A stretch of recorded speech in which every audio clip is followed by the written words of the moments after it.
kembali tertuju pada mantan Wakil Menteri Ketenagakerjaan, Immanuel Ebenezer atau Noel. Sebelum memulai persidangan dalam kasus pemerasan sertifikasi K3 di Pengadilan Tipikor, ia menyebut jika ada partai yang terlibat, nama partai tersebut mengandung huruf K. Apa makna dibalik ungkapan Noel? Simak diskusinya dalam Detik Sore. Beralih ke berita daerah, Detik Sore akan mengulas peristiwa tabrak lari yang melibatkan mobil pickup dengan sejumlah motor di Sukoharjo, Solo, Jawa Tengah. Peristiwa tersebut bermula dari penculikan yang gagal dilakukan oleh pelaku berinisial MDA. Dirinya bersama dua pelaku lainnya, yaitu ARM dan MB, melakukan aksi percobaan penculikan terhadap siswi berinisial M, warga Kecamatan Grogol. Apa saja fakta terbaru dari peristiwa ini? Simak laporan lengkap jurnalis Detik Jateng dalam Detik Sore. Membahas topik kesehatan, Detik Sore akan terjun ke polemik soal penyakit GERD yang dikaitkan dengan sakit jantung. Kedua penyakit ini memiliki gejala yang mirip, yaitu nyeri dada.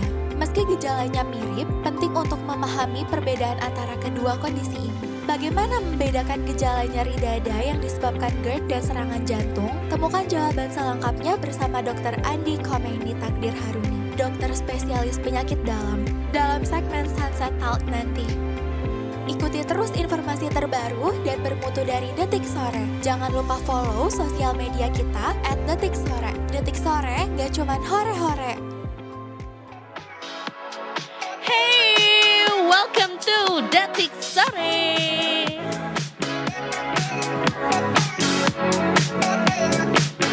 Ada efek berputarnya. Selamat sore semuanya. Hai, menyapa kamu Detikers yang juga sedang menikmati Selasa sore Selasa juga sore hari yang penuh ini dengan ya. rasa. Rasa apa? Asam, asin, manis, seger. Rasa asin level 1 pakai bawang goreng sama daun jeruk. Karena sebelum siaran kita udah kayak kita pesen itu yuk, cemilan-cemilan itu tuh gitu ya. Cimol-cimol itu boleh lah ya untuk bisa memboost moodnya kita True. juga hari ini ya kan. Kalau memang lagi moodnya pengen makan itu ya udah nggak apa-apa. Seperti Ikutin kata aja. ibu nggak tuh Dokter. Mbak Ratih ya kemarin ya namanya. Mbak Rita yang dokter gizi. Iya dokter bener gue kan. Kok mbak sih, gue kayak mbak yang mana nih? Mbak Ya, dokter. Kan dokter. katanya kalau memang walaupun lagi diet tapi kalau memang lagi pengen makan itu ya udah makan, tapi pasti akan sewajarnya tuh kalau udah menjalani Betul, proses. sewajarnya manusia aja kak gitu kalau kata warga netizen. Kalau kata netizen juga ya. Gimana kabarnya Detikers? Baik. Aduh, aku merasa kayak minggu aku baru dimulai hari ini ya. Karena kemarin Kemarin bolos dulu padahal bajunya bolos jadinya. kuning-kuning ya. Betul. Seru deh. Kita cosplay pisang Ambon yang masih 2 hari. Pucet dong Iya. jadinya. Memang kuningnya kuning pucet kemarin tuh. Oh, bukan kayak Cavendish gitu ya. Belum. Iya Cavendish juga yang masih hijau Banana kekuning-kuningan. Cavendish gitu loh, yang kayak Padahal sama ya, Cavendish kan juga nama ilmiahnya pisang sebenarnya kan. oh iya, Iya. gua kira tuh nama jual untuk jenis pisang tertentu. Enggak. Oh gitu. Soalnya kayak kalau pisang Cavendish tuh biasanya yang menamai atau ngasih label Cavendish Iya. itu adalah ya minimarket atau supermarket Oh gitu. iya. Itu bikin Kalau jadi mahal tuh harganya soalnya. bener, kalau di tukang buah tuh ya pisang aja udah Betul, gitu, ya betul. kan. Tapi gue lebih suka pisang apa tuh yang kecil-kecil. Pisang yang suka ada di undangan nikahan bukan? Yang kecil-kecil yang kita tuh. Bener. Betul. Itu agak kurang happy itu kalau dan gak bisa datang Kak Edo. Kenapa? Pisang tahlilan. Oh, bisa tetap. bisa. Kan nggak ada syarat. Tapi masalahnya ngedoain enggak, makan pisang iya. Iya, gue doainnya dalam nama Bapa kami yang Oh di ya surga. boleh. Dan itu tuh kalau makan pisang itu tuh nggak bisa satu ya Kak? Iya, jadinya Iya kan? padahal maunya adalah kita makan pisang itu supaya yang Bisa. gak usah terlalu banyak gitu makannya. Ternyata jauhnya nyemil ya. Nyemil. Terus yang enaknya lagi soal si pisang kecil itu adalah dia tuh kulitnya tipis. Compare Betul. to pisang jenis Dagingnya tebal. apapun. Betul. Apa ya sebutannya ya? Kayak banana finger, Lupa pisang sih gua. jari atau apa sih? Atau pisang pisang Ambon juga enak tuh. Itu mah gede Pokoknya banget, yang Kak. si pisang di minimarket impor itu Heeh. tuh agak PR makannya karena Nah, biasanya ini dia. walaupun dia udah kuning tapi ternyata dalamnya tuh masih belum mateng gitu, biasa begitu. Ternyata pisang Cavendish tuh emang jenis pisang. Kayak pisang Really? Ambon, pisang tanduk, pisang raja. Aha. Nah, pisang kepok. Oh. Dan yang kecil-kecil yang menurut kita gemes itu dan juga suka ada di undangan adalah pisang mas. Oh. Pisang, Mas. Pisang Mas. Ternyata pisang itu nama atau pisang ilmiahnya susu. Musa. Wow. Nama Now you ilmiahnya know. adalah musa. Oh, panjangnya. Musa paradisiaka. Iya, ternyata pisang mas yang kecil-kecil itu. Dan pisang yang paling populer adalah pisang Cavendish. Mungkin dia agak agak akulturasi ya. Jadi agak bule namanya. Meanwhile yang lain tuh namanya pisang raja, Iya. pisang mas, Jawa banget. Lokal pisang banget. Ambon. Bener, tiba-tiba Cavendish. Tiba-tiba Cavendish gitu ya kan. Jadi mungkin dia cukup menjual lah namanya untuk bisa menjadi Merek top seller, dagang. merek dagang. Gitu. Nggak apa-apa kalau jualannya jualan. Akal-akalan barat nih. Akal-akalan barat nih bikin Cavendish biar harganya jadi lebih mahal gitu ya. Lebih mahal. Nggak apa-apa kalau akal-akalannya buat dagang, Za. Kalau Oh, ya. akal-akalannya buat judol, Ih, sorry, punten mau nanya. 2026 masih ngetren banget nih si judol-judol ini. masih tahu. Bahkan sampai ke Ya pejabat, Allah. kepala daerah tuh Ya ternyata ada yang Allah. pakai judol. Ini terjadi di Medan. Camat Medan Maimun Alma Kuarom Nata Praja diberhentikan dari posisinya karena diduga menyalahgunakan fasilitas kartu kredit pemerintah daerah untuk judi online. Oh my God. Astagfirullahaladzim nyebut Pak Maimun. Al-Mukarrom. Salah. Medan Maimun tuh nama daerahnya. Sorry. Al-Mukarrom. Al-Mukarrom Nata Praja panggilannya. Arom. Hah? Muka. Mukro. Iya, Mukro. Mukarrom. Iya. Al-Muka. Itulah Kurang dia ya. pendek dong. Ih, banyak Muka, banget, oh. 1,2 miliar, Bentar, damn. pertanyaannya adalah nekat pakai kartu kredit pemerintah. Iya. Berarti pemerintah tuh dipinjemin kartu kredit. Iya, ada kartu kreditnya. Oh, baru tahu aku. Untuk keperluan ya ini ya Dinas kecamatannya. gitu-gitu, iya mungkin I see. keperluan inilah. Limitnya gede pembelian. juga, bisa Asli. 1,2 M. Asli, yang jadi pertanyaan, ini si tingkatnya kan kecamatan ya. Gede juga tuh limitnya sampai Benar. bisa pakai 1,2 M ya. Atau Benar-benar. 1,2 M ini udah akumulasi. Atau Tetap aja sih. iya, termasuk juga kok bisa udah sampai 1,2 M baru terendus, ngerti gak sih? 1,2 M tuh kan kayak angka yang gede banget juga. Pasti transaksinya cukup mencurigakan kan? Betul. Di ke tracknya gitu Bener. ya. Apakah kayak kalau beli papan tulis tuh ketulis ya? True. Tulis. True. Atau beli bensin gitu. Kalau kayak judul tuh kan kayak apa di situ Iya, keterangannya juga. sama sih berpikir yang sama juga karena beliau ini baru diberhentikannya 4 hari yang lalu atau tanggal 23 Januari. Dan bahkan Doi jadi camat juga masih terbilang lumayan baru nih. Doi itu baru dilantik jadi camat di tanggal 31 Juli 2024. Berarti Betul, belum belum nyampe genap 2 tahun. menjabat. Tuh, Wow. ya ampun. Judolo. Pak Mukarrom. Judolo. Padahal nih dia sebelum jadi camat tuh jadi sekretaris camat dulu. Terus lulusan IPDN juga. Kayak kamu tidak diajarkan nilai-nilai kebangsaan Bapak Mukarrom. Apakah kurang sibuk Bapak mengurusi KTP? Itu juga pertanyaannya. Yang mau ngajuin pernikahan Betul. ke kantor Bapak. Ya walaupun bukan dia yang ngurusin sih ya, mungkin juga ada. Tapi inilah timnya. menjadi fakta bahwa semua orang tuh emang bisa kena. Iya itu Nggak dia. peduli latar belakangnya apa, ekonominya seperti apa. Nih camat aja kena judi online guys. Tapi bukan berarti dengan kayak kalimat semua orang bisa kena dan akhirnya dia bukan korban judol ya. Nggak ada korban judol. Iya tuh. I'm so sorry, fight me with this, but Nggak ada Karena dia korban melakukan jiwa. itu dengan kesadaran penuh ya. Betul, dan apalagi untuk bisa tadi ya ngomongin soal posisinya sebagai camat yang sebelumnya tuh adalah sekretaris camat, dan dia juga berarti kayak climbing the stairs to be in that position. True.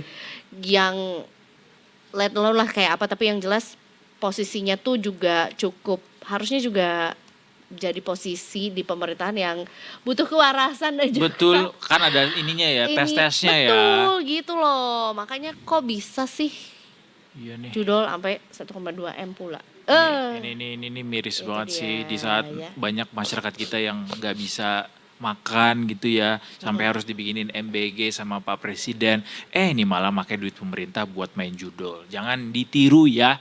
Itu dia. Don't try this at your place wherever you are. wherever you are. Iya, benar.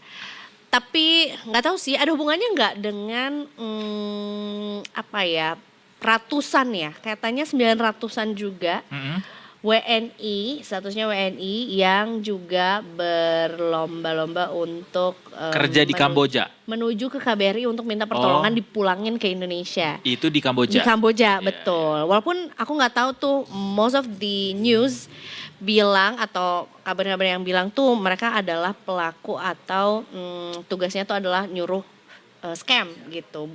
Beda nggak sih sama judul atau sama nggak sih sama judul ini? Mereka pelaku judul juga. Enabler mereka. Iya. Sama lah, sama. Enggak, maksudnya apakah sebenarnya mereka tuh kayak kan ada katanya admin judul yang nggak di dalam negeri, di luar negeri gitu.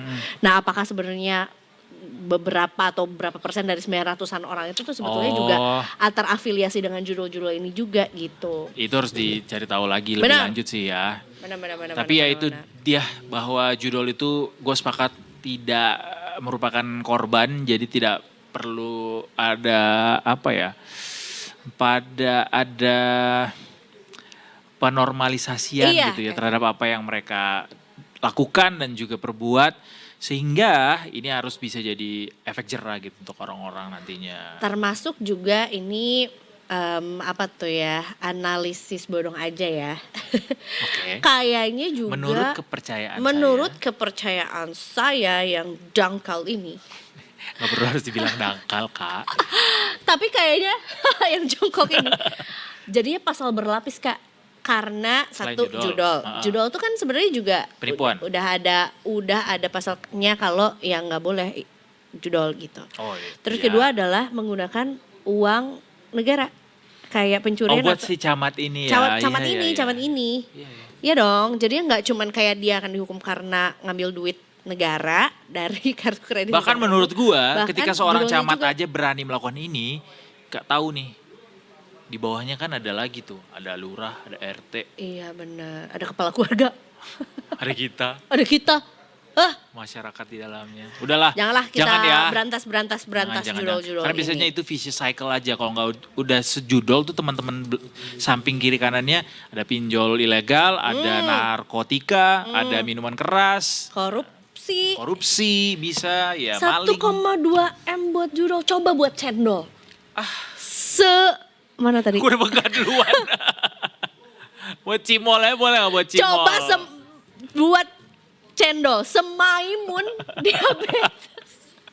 1 bulan cendol unlimited free flow. Iya loh, 1,2 M buat judul tuh egois banget. Siapa tahu ada warga Maimun yang belum pernah makan cendol.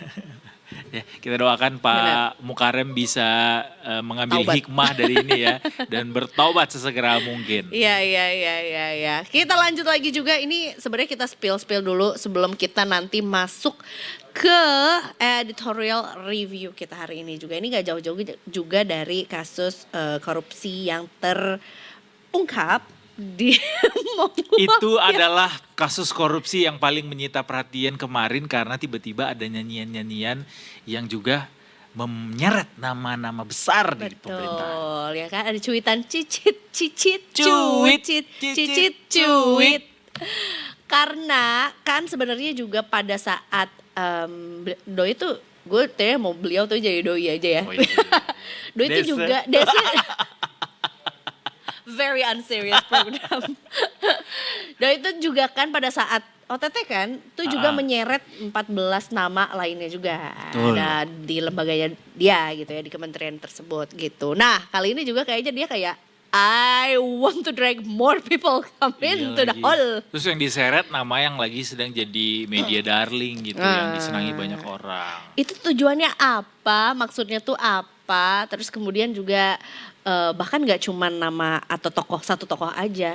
Doi juga sempat menyentil, walaupun gak menyebutkan sih, tapi ada satu partai politik Wih, yang bukan inisialnya ya, tapi ada huruf K-nya.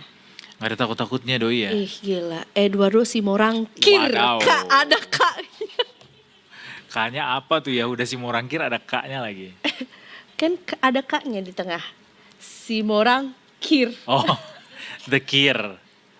Oke dan Pak Noel ya. Betul. Pak Noel yang merupakan mantan Wakil Menteri Ketenagakerjaan yang ditangkap sama KPK, kemudian kemarin sempat bernyanyi lagu-lagu yang dia sampaikan ketika masa-masa penahanannya. Nanti itu akan kita elaborasi lebih lanjut di editorial review, Za. Betul Bareng ya. sama? Ada Adi Pray juga, Mas Adi Pray iya, hari siap. ini ya. Lanjut, satu lagi deh sebelum kita break juga. Let's Ini go. good news untuk para commuter lover. Wish, angker, anak kereta. Anak kereta ya. Anak kereta. Kembali lagi. Stasiun baru BSD. Berarti Iya. makin dekat dong ke BSD ya kalau ada stasiun baru.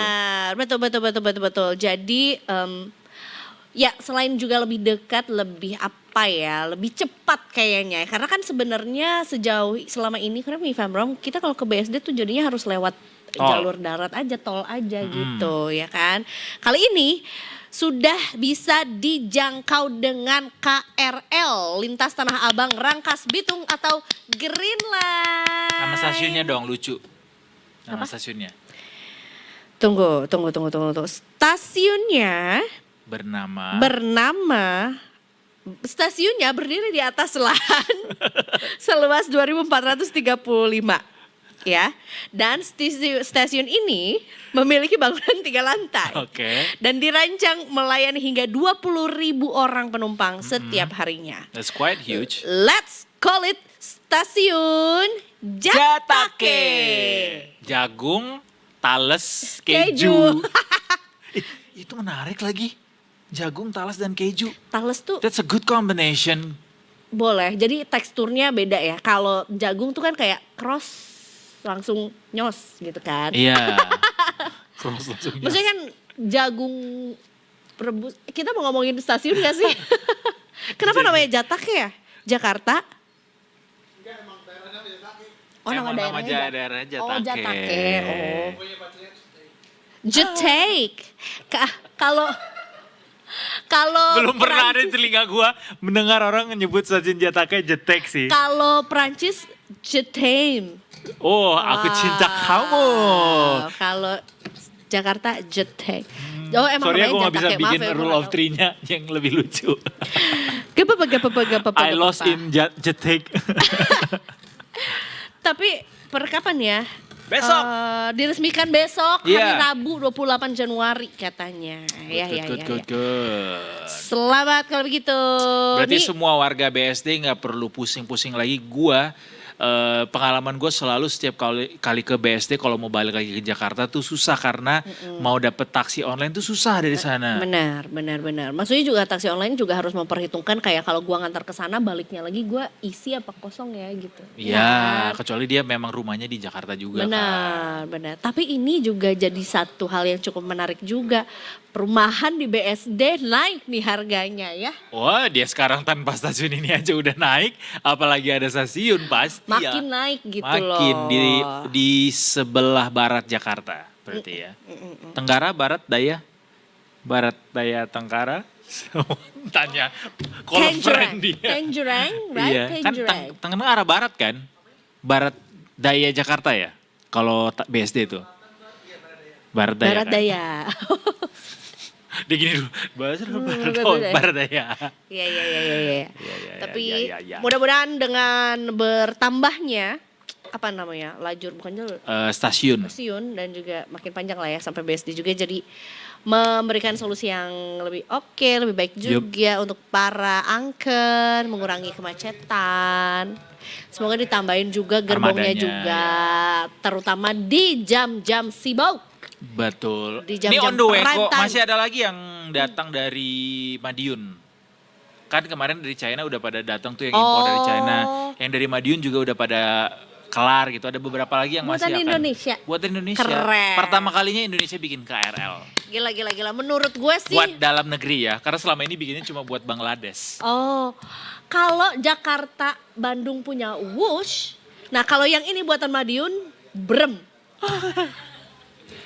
Ada ininya dong dia, fermentasinya dong. Brem. Enak sih ya brem. kan? Tapi gak boleh kena hujan tuh. Soalnya nanti meleleh. Oh nggak sabar deh nyobain ke BSD pakai KRL sampai di Jatake. Berarti kalau kita nonton konser ke ICE, Bisa. gampang dong. Bisa. Ya kan, nonton. Kalau dulu kan terdekatnya nih ke BSD mana ya? Cisauk biasanya. Iya, Cizoks. Berarti kita Mepet kalau Prancis dia. dimatiin nih. Wah udah waktunya break ya kita ya. Berarti apa? Berarti kalau ke Big Bad Wolf. Bisa. Iya. Terus apa lagi ya? Lo akan berjibaku tuh di dalamnya dengan Iya sih. apa? Dia line orange ya, biru ya, apa sih? Green Line. Green line ya? Green Line katanya. Oke, Tanah Abang bener-bener. Rangkas Bitung Green Iya tuh Line. Rangkas Bitung tuh. Bener ya kan. Kalau mau baju green light. Maaf. Ariel Noah ya. Kita Kita break dulu break dulu aja. Udah 3-4 juga. Jadi Detikers jangan kemana-mana. Abis ini kita akan masuk ke Berita Nusantara hari ini. Akan kita sambangi adalah tentunya daerah-daerah lain selain Jakarta. Jelas tuh.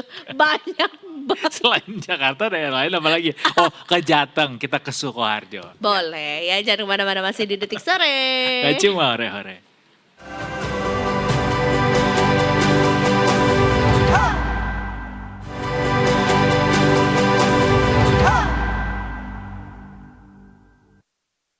Masih ada kita nih di sini di Detik Sore. Nggak cuma hore-hore. Ih. Sebutkan 3 alasan kenapa harus tetap nonton Detik Sore. Pertama, karena ada Eiza di sini. Wow. Kedua, karena nggak cuma hore-hore, jadi informatif sekali. Ketiga, karena kalian semua berkontribusi untuk membuat kita tetap gajian. Membantu ekonomi bangsa. Iya, benar. Termasuk juga mudah-mudahan juga bisa mendapat POV lain ya terhadap apa-apa saja yang kita Karena suka ajaib kita informasikan. POV-nya. Benar ya, tapi tenang aja sebenarnya juga Detikers, kita hadir untuk bisa membawa warna baru untuk Detikers bisa menikmati atau dapat informasi Berita. juga berita-berita Iya. dari redaksi Detikcom gitu. Betul, jadi nggak selamanya Kan? cuma ngebaca doang, tapi kita juga kasih ini ya pertukaran informasi yang penuh dengan akulturasi Wah, ini POV. juga Akulturasi POV. ini juga sebenarnya cukup out of the box in a bad way ya. What is that? Karena sebenarnya katanya ada sekelompok pemuda-pemuda ini mau melakukan penculikan dan Wah, juga Aku jadi teringat masa-masa itu. mau- Rengas dengklok, pemuda menculik. tapi kalau ini juga allegedly katanya mau melecehkan korbannya. Oh, it's a true criminal. True crime ya. It's a true It's a crime. true crime. Iya, nah kemudian ada terjadi penolakan atau pembelaan diri lah ya Oke. dari sang korban yang akhirnya korban ini entah gimana ceritanya berhasil atau ya keluar dari kendaraan mobil tersebut yang digunakan untuk menculik itu dan malah jadi tabrak lari. Nah ini juga jadinya sebuah lapis-lapis juga ya sama kayak tadi Pak Camat nih udah judol pakai duit negara. Iya, Nah iya, iya. ini udah punya niat buruk untuk menculik, melecehkan juga. Double allegation. Trip lagi dengan adanya even. tindak tabrak lari juga. Ini out of the box yang sangat mencengangkan juga dari Sukoharjo. Makanya kita mau ngobrol, mau cari tahu lebih dalam lagi sebetulnya apa sih yang terjadi gitu atau apa sebetulnya motif dari tindak kriminal tersebut gitu ya. Kita akan ngobrol bersama dengan kontributor juga dari Detik Jateng, ada Mas Agil Trisetiawan ya, ada reporter kita Mas Agil. Selamat sore. Selamat sore, Edo. Selamat sore kembali Mas Agil. Mas Agil ini sedang ada di manakah? Tadi saya berada di Desa Panang, tepatnya di Jalan Kresno, lokasi di mana terjadi percobaan penculikan pada hari Sabtu kemarin. Kita mulai dengan pertanyaan posesif karena cukup Iya, khawatir ya betul, sama Mas Agil karena lagi. kasus kriminal yang akan dilaporkan nih. Betul, belum lagi juga sebenarnya di hampir seluruh wilayah Indonesia juga lagi cuaca buruk ya. Betul sekali. Harus melaporkan juga apapun beritanya dengan kondisi yang aman gitu. Mas Agil, kita dapat informasi juga mengenai kejadian yang terjadi di hari Sabtu malam ya, kalau nggak salah ya, Sabtu malam kemarin, yang sebetulnya ini adalah percobaan penculikan. Kemudian ada niatan juga untuk pelecehan, tapi kemudian malah menjadi tabrak lari. Ini boleh dijelaskan sebetulnya apa yang terjadi gitu. Babaknya banyak banget ya. Ya, pada hari Sabtu siang kejadian Siang bahkan. Oke. percobaan penculikan hingga kasus tabrak lari tersebut. Awalnya di media sosial beredar video sebuah mobil Grand Max yang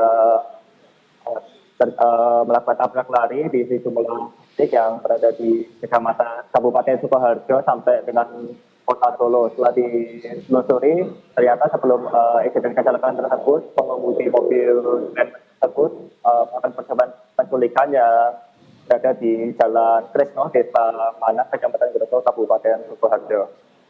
Seperti itu. Oke. Jadi motif awalnya memang langsung penculikan.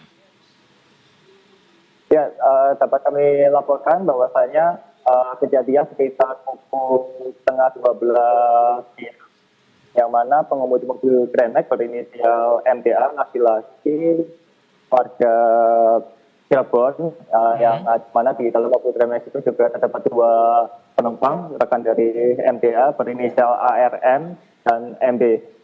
Ketiganya merupakan warga Cirebon berusia 23 tahun.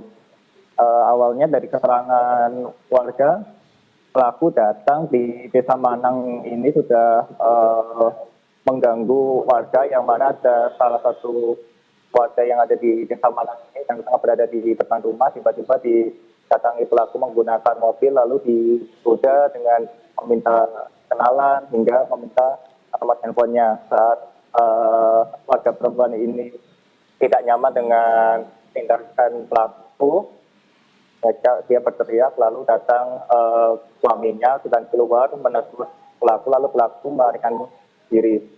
Setelah itu pelaku melajukan kendaraannya ke arah timur, tepat di belakang saya.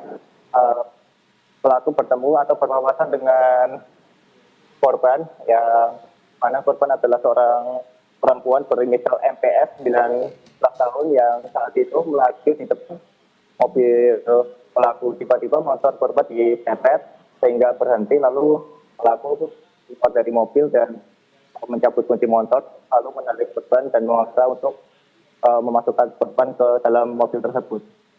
Namun korban memberontak dan berteriak, lalu mengundang perhatian warga, sehingga warga mendatangi pelaku tersebut, dan salah satu dari rekan korban ditinggal di sini saat melarang warga. Pelaku dan salah satu saksi atau penumpang di dalam mobil kemudian melarikan diri ke arah jalan besar dan terjadilah peristiwa tabrak lari tersebut. Oke. Wow, ini jadi banyak gitu ya. True. Maksudnya dari mulai Very chaos. very chaotic. Dari mulai menggoda perempuan gitu ya, kemudian percobaan penculikan, kemudian juga akhirnya tabrak lari juga. Jadi akhirnya cukup banyak juga ya Kak. Babaknya banyak banget. Iya, korbannya pun juga banyak akhirnya karena ada motor juga yang ditabrak ya Mas Agil ya. Ya, dari keterangan pihak kepolisian sendiri di ada beberapa titik lokasi tabrak lari yang mana di Kabupaten Sidoarjo ada 2 titik, yaitu di Jalan Baki Manang ini, ada di Desa Semani, ya maksud kami di Desa Manang sendiri ada satu kendaraan Pasunti yang ditabrak oleh pelaku, lalu pelaku melarikan diri lagi sehingga sampai di Desa Makam Haji kembali menabrak 2 motor di sana. Sesampainya di Simpang 3 Tugu Linden, pelaku mengambil ke arah timur, ke arah Solo, karena dilaporkan pelaku menabrak sejumlah titik di sepanjang jalan Rajiman, dan pelaku berhasil diberhentikan oleh warga di kawasan Baron. Iya, dia berkali-kali juga mencoba untuk kabur sampai akhirnya berhasil ditangkap tuh kayak setelah melalui berbagai babak Drama. gitu ya. Itu dia. Terkait juga dengan ketiga pelaku berarti akhirnya berhasil diamankan gitu ya, habis berhasil ditangkap dan juga diamankan. Apakah sebetulnya juga sudah ada keterangan dari kepolisian mengenai apa sih sebetulnya motifnya dan kok berani melakukan tindak kriminal di tengah siang bolong? True. Kemudian juga di keramaian gitu ya, dan akhirnya juga malah berujung kepada ke banyak nih tindak kriminal yang akhirnya dilakukan gitu. Ya, ketika pelaku, kami ketiga orang tersebut kemudian diamankan warga dan dibawa ke Mapolsek Grogol, Kabupaten Sidoarjo. Dari hasil interogasi pihak kepolisian, polisi hanya menetapkan 1 orang sebagai tersangka, yaitu pengemudi mobil Grand Max tersebut. Sementara 2 penumpang lainnya hanya dijadikan kepolisian menjadi saksi bahwasanya 2 penumpang tersebut tidak mengetahui atau tidak mengikuti rencana dari pelaku tersebut. Dari keterangan pihak kepolisian bahwasanya pelaku nekat melakukan percobaan penculikan terhadap korban karena ingin melakukan aksi persetubuhan terhadap korban. Oh, memang mau melakukan kekerasan seksual gitu ya? Iya. Apa dari mana? Maksudnya kedua orang ini tidak saling kenal bukannya? Ya, antara korban dan pelaku sendiri tidak saling mengenal. Bahwasanya pelaku bertemu korban di jalan saat korban mengendarai sepeda motor dan lalu dipepet oleh pelaku. Ada kabar juga sebetulnya para pelaku ini mendapatkan mobilnya itu dengan cara meminjam ke salah seorang kerabat, begitu ya? Ya, bahwasanya mobil tersebut merupakan mobil rental yang dipinjam oleh perusahaan tempat pelaku bekerja. Pelaku meminta izin kepada atasannya dengan alasan keluar untuk mengirim uang. Ada indikasi mungkin para pelaku ini sedang dalam kondisi dalam di bawah pengaruh alkohol begitu misalnya, atau obat-obatan, atau memang dalam kondisi yang sadar penuh, Mas Agil. Karena benar-benar gak masuk akal. Betul. Sehat, ya. Betul. Setelah itu ditangkap, pihak kepolisian bersama tim Polres melakukan pemeriksaan terhadap para pelaku ini, dan dari keterangan Kasat Narkoba Polres Sukoharjo, hasil narkoba adalah negatif dan pelaku tidak terpengaruh minuman keras. Namun dari keterangan pelaku ini mengonsumsi semacam obat batuk dalam dosis yang cukup tinggi sehingga dimungkinkan ada efek dari obat yang dikonsumsi tersebut. Oke, kita beralih juga ke para korban. Seperti apa kondisi dari korban, terutama salah satu video yang juga cukup beredar luas adalah ini nih yang sedang ditayangkan juga ya, seorang pengendara sepeda motor gitu yang jadinya ikut jadi korban gitu, padahal beliau ini lagi melintas aja gitu. Bukan sasaran sebenarnya, cuma jadi ikut jadi korban. Ya, untuk korban sendiri, untuk korban yang penculikan, tentu dia mengalami trauma dan sempat ditenangkan oleh warga dan diamankan oleh warga sebelum pihak kepolisian datang lalu melakukan proses selanjutnya. Dan untuk korban tabrak lari sendiri dari Kabupaten Satlantas Kabupaten Sidoarjo, mendata ada setidaknya 4 korban atas tabrak lari tersebut dan keempatnya itu mengalami luka ringan tidak sampai dirawat di Opnam di rumah sakit. Dari Kota Solo sendiri informasi yang kami himpun ada sekitar 3 korban di kecelakaan tabrak lari tersebut dan semuanya hanya mengalami luka ringan. Mas Agil, apakah sempat dapat informasi dari pihak kepolisian soal profil pelaku? Tidak dipublis sama pihak kepolisian. Baik. Tapi yang jelas juga kasus ini juga sedang ditangani ya, berarti oleh Polda Sukoharjo begitu. Polres Sukoharjo. Ancaman pidananya seperti apa, Mas Agil? Ya, pelaku sendiri akibat tindakannya ini terancam pasal berlapis, yaitu pasal percobaan penculikan yang diatur dalam pasal 450 KUHP untuk pasal 17 KUHP dengan ancaman hukuman maksimal 8 tahun. Dari lalu lintas sendiri juga pelaku terancam pasal 311 dan pasal 312 tentang kesengajaan kecelakaan dan tabrak lari dengan ancaman hukuman maksimal 3 tahun. Tapi satu orang aja ya, ini udah bisa dipastikan satu orang saja pelakunya ya? Ya, untuk saat ini pihak kepolisian hanya merilis 1 orang sebagai tersangka, sementara 2 lainnya sebagai saksi. Baik. Oke. Baik, kalau begitu. Mas Agil, terima kasih banyak sudah melaporkan juga mengenai apa yang terjadi di Sukoharjo. Kita nantikan juga berita lainnya juga dari Detik Jateng ya. Selamat sore. Selamat sore. Selamat sore. So far, this is yang paling far. Sejauh ini yang paling jauh. Tapi maksudnya kalau dia ada inisiatif atau ada niat untuk melakukan kekerasan seksual gitu atau percobaan pemerkosaan, tapi kenapa seterang-terangan itu gitu loh ininya, caranya. Maksudnya terang bener lagi terang. Iya, literally terang dan juga di siang. Ini kan di jalan terbuka Raya, gitu misalnya. Nggak melakukan apa ya, pendekatan yang diam-diam gitu. Kan biasanya cenderung tendensinya adalah melakukan itu dengan rahasia kan. Nah, ini tidak ada takut-takutnya. Gak tahu ya, menurut analisis bodong lagi ya. Kita kebanyakan analisis bodong emang udahlah pengen ini udahlah. ya. Caper. Ya mudah-mudahan ini tidak membuat para masyarakat di Sukoharjo ataupun di Solo jadi ketakutan gitu untuk bepergian. Tapi jadi peringatan juga mungkin ya anak-anak, tapi ini bukan anak sekolah juga ya, umur 19 tahun ya. No, it's never been the victim's fault. No. Dia cuma bener-bener lagi melintas aja di siang hari. Melintas. Just being human, normal aja. Korban lainnya juga bapak yang tadi juga cuma naik motor doang. Nah, tadinya gue mau bilang karena dia mungkin anak sekolah, jadi ya mungkin ini jadi lagi pulang, kalaupun misalnya doi anak sekolah nih ya, pulang les kali, pulang siang-siang gitu. Ya hari sial juga ya buat yang jadi korban. Enggak tapi lah, ini ya, mah emang orangnya lagi bingung ya. Kita kasih bingung. Masalahnya dia juga si pelaku ini umurnya juga sangat muda gitu, 23 tahun. Tapi jadinya yang ditetapkan menjadi tersangka itu 1 orang ya. 1 orang. Sementara 2 orang lainnya adalah saksi. Karena tidak bareng sama dia pada saat di dalam mobil ya.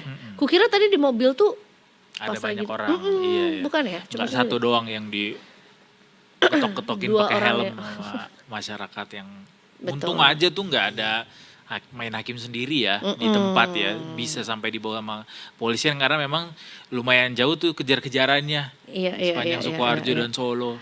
Berarti dia berlapisnya tuh dari mulai catcalling. Menurut gue catcalling harusnya ada pasal ada pasal juga ya kan, dari catcalling yang tuh tadi tuh nggak berhasil tuh. Pasal menguntit juga tuh termasuk tuh. Oh iya. Menguntit kan juga perbuatan pidana. Itu stalker yang kayak reindeer di Netflix itu juga. Iya, itu juga termasuk. Tapi kalau stalking media sosial nggak apa-apa dong. Iya kan, apa yang ada di sosial media aja yang dilihat. Iya sih? Iya, kalau stalkingnya kayak menguntit sampai ngikutin ke rumah. Iya, membuat tidak nyaman. Mengirimkan pesan-pesan. Ada ini secret admirer gitu. kalau di zaman di radio kan sering kan. Misalnya, Oh. ya kita tahu bahwa dunia radio tuh dengan fans-fansnya tuh lumayan erat tuh Enggak ininya. sih, enggak pernah sih Kak. Nggak pernah. Nggak pernah. Kalau penyiar zaman dulu sering begitu. Oh. Dia ada secret admirer-nya. Gue mungkin enggak terlalu. Karena bukan generasi penyiar radio zaman dulu juga ya. Benar-benar. Kalau kita fans-fansnya lebih ke arah sepatu ya. Wih. Ngirimin sepatu. Merek sepatu. Oh fans. Gue kira fansnya ngirimin sepatu kayak wow. Itu beda. Fans. Vans ya. Kita break dulu ya. Abis ini kita punya apa lagi ya? Itu Adalah tuh. pokoknya. Kita punya kabar dari Kabupaten Bandung Barat juga. Oh ada ke Bandung Barat. Kemarin kita ke Bandung juga. Enggak ding. Enggak sih. Kita kemarin Kita ke bacain aja maksudnya updatean. Tegal. Terus kita juga mau cari tahu soal ini Ebenezer Wih. Emmanuel. Noel. Bang Noel. There was sorry sebelum break ya. Mungkin Detikers boleh punten tolong dipahami kalau memang algoritmanya Instagram aku terutama itu kalau nggak soal yoga itu adalah soal fabel atau kisah-kisah binatang. Nyambung tuh. Nggak fabel sih emang binatang aja gitu. Nah Fabel Kastel. itu juga burung ya makau. Anyways ada seorang farmer ya di gak tahu di belahan Amerika mana tapi dia tinggal di sebuah desa gitu. Kansas. I don't know di mana aku juga lupa tapi dia seorang cewek gitulah, cewek umur 30-an gitu. Habis gitu dia punya berbagai jenis binatang di farmnya dia, mau dari biri-biri, termasuk juga ada burung unta. Oh ini yang cerita yang ada lagunya itu. Old MacDonald had a farm. Iya. Nah, setiap dia filming, mau dia nge-record dia lagi ngobrol sama kudanya atau sama biri-birinya, ada burung unta yang selalu ngegangguin dia dan Gua matok. tahu ini. Iya Nah, namanya adalah Emmanuel. Oh, iya bener. Jadi Iya tiap bener. si burung unta itu ganggu Masih udah ada masuk. dia ya? Nah, katanya meninggal. Emmanuelnya. Serius? Mm-mm. Ya ampun Si innalillahi wa itu inna ilaihi raji'un. Emmanuel no gitu. Terus pak, terus Jadi si ini burung kameranya. itu udah gak ada lagi. Katanya ya, udah nggak ada ya. Ya ampun. Itu Ini udah sih- lama tahu kontennya. Iya kan, Iya, makanya iya. nggak pernah muncul lagi tuh kayaknya masih berkabung deh. Karena Emmanuel. no, Habis ini kita akan ngobrolin itu semua Detikers. Jangan kemana-mana, tetap di Detik Sore. gak cuma hore-hore.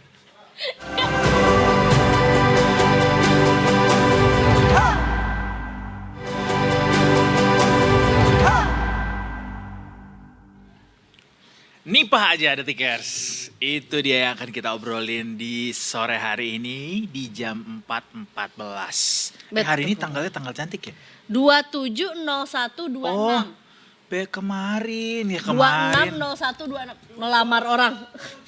26126. 01 kayak ini ya kayak mau Ngomong 7.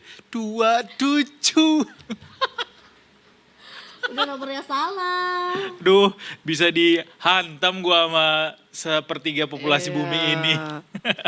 Banyak juga. Banyak cuy, di Suriname juga ada. Tadi katanya Mbak Siansa Bantul ini gempa Pacitan. 4,4. Tapi sampai Oh, ke ini- Bantul juga. Ini yang Bantul apa Pacitan? 4,4 yang di Bantul. Di Pacitan ada lagi Di kan? Pacitan 5,5. Itu sampai Bali getarannya. Kenapa? Yang di Bantul Tapi sampai jauh. pastilah sampai kan rumah Anda juga di Bantul kan? Iya, makanya tadi nanya mamanya aman Oh, nggak? tapi bergetar. Goyang? This is not. Enggak. Sebagai orang Sumatera yang ya getaran gempa bumi itu enggak sebanyak di Jawa, di Iya, Sumatera. iya, iya. Jadi ketika gue merasakan gempa tuh beda experience sama teman-teman yang ada di Pulau Jawa. Karena ini adalah pengalaman yang jarang gue rasakan. Jadi ketika gempa tuh tapi punten banget. Karena beda rasanya. Jadi kayak ini pengalaman yang jarang gitu, unik gitu. Walaupun Menurut gua sih- it's a very scary experience ya. Iris. Menurut gua belum pernah darah rendah ya. Kenapa? Kalau rendah-rendah? Mirip. Oh iya gitu. Tap, Gimana?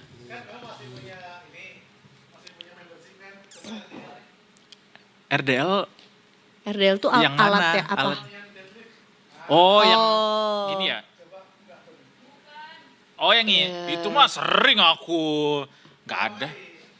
Di Bebannya yang 18 kilo lah, 20. keren. Kettlebell itu kan? Kettlebell, Iya, yang- kettlebell. Heeh. 18 kilo. Iya, Gokil. nggak ada berasa apa-apa. Coba lagi ya, udah 2 bulan nggak nih. Tapi itulah punten teman-teman, karena memang pengalamannya jarang dan lagi pula gempa yang gua rasakan itu adalah gempa yang kecil-kecil. Jadi ya, ya kita masih bisa memitigasi risikonya kalau itu. Tapi kalau udah gede kan pastilah there's no such. Ada betul, ada dampak gitu ya yang iya. terjadi juga.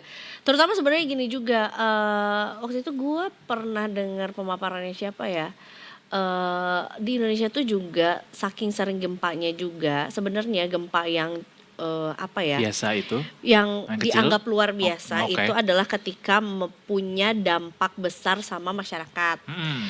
Kayak contohnya misalnya magnitudo 5,5 atau 6,5 tapi di pemukiman gitu. Oh, itu Padahal besar juga tuh banyak juga dampaknya. sebetulnya gempa-gempa yang terjadi, let's say misalnya 6,5 atau 7 tapi di hutan gitu. Yang sebetulnya juga nggak ada nggak banyak atau Nggak dekat bukan dengan pemukiman. nggak banyak, memang nggak ada penghuninya juga di sana gitu. Jadi nggak memberikan dampak yang berpengaruh besar gitu sama tempat manusia atau sama warga atau Iya, masyarakat iya, iya. gitu. Dan lagi pula memang kan katanya juga kita nggak boleh takut sama si gempa ini karena dia kayak teman jatuhnya sama kita. Kecuali emang kita takabur gitu ya karena soal gempa ini baru tuh nggak boleh begitu. Tapi ya jangan, justru ketika gempa terjadi jangan malah panikan gitu. Itu dia ya. Sebetulnya salah satu yang penting adalah dengan membekali diri kita juga dengan ilmu dan ini ya awareness gitu, Yes. bahwa sebetulnya Call to action. betul apa yang harus dilakukan ketika misalnya merasakan gempa segini besarnya Ya. gitu, atau mungkin kita juga harus aware juga tadi beneran gempa atau emang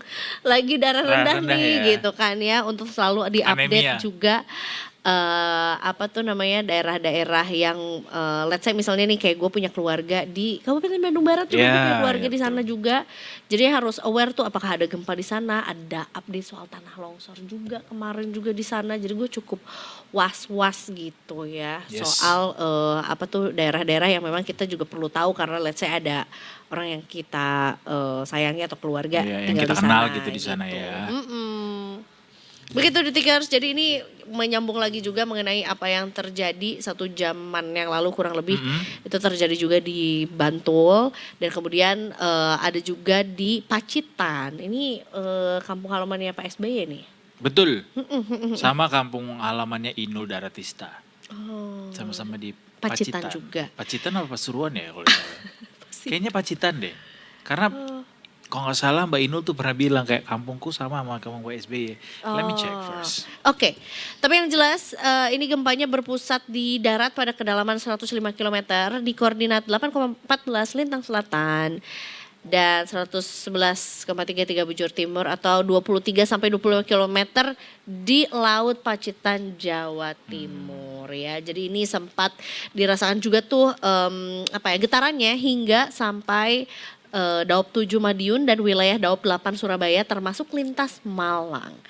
Gitu. Ini terjadi di pukul 9.01 waktu Indonesia Barat pagi. Dan ini juga terkait juga dengan kemarin kan sempat ada terhambatnya gitu ya lintasan kereta api di Pekalongan karena genangan air. Nah ini tuh disampaikan juga sama KAI bahwa seluruh lintas di daup-daup yang tadi tuh Madiun, Surabaya termasuk lintas Malang juga dinyatakan aman dan perjalanan kereta api Normal. tetap bisa berjalan dengan normal gitu. Alhamdulillah kalau begitu ya Detikers ya.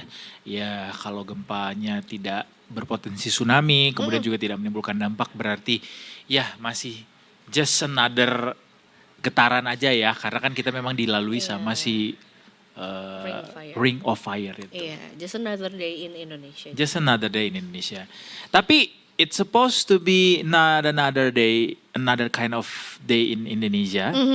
Kalau sampai virus yang satu ini bisa sampai di Indonesia itu virus Nipah, Detikers. Pernah dengaran Belum lagi. soal virus ini? Belum, gue Gue sering dengarnya ini, gue sering baca atau kelewatnya ini di X, di Twitter. Oke. Memang kalau sampai ada satu negara yang terjangkit sama virus ini lumayan berbahaya sih, karena dia katanya dia bisa nularnya tuh dari hewan ke manusia. Tidak, berarti kayak flu burung. Kayak flu burung kayaknya Enggak ya, harusnya antar tidak, unggas aja ya, iya, sorry. tidak nyebar ke manusia deh. Ya Rabies ya kan? bisa, betul. Gitu kan. Ini virusnya berasal dari mana ya? Yang pasti virus ini saat ini sedang menyebar di India katanya. Tidak. Dugaan sumber penularan virus Nipah di India memicu perawat tertular sampai kritis. Tapi yang pasti bisa kita laporkan hari ini, per detik ini, Detikers, Kementerian Kesehatan Republik Indonesia sudah memastikan bahwa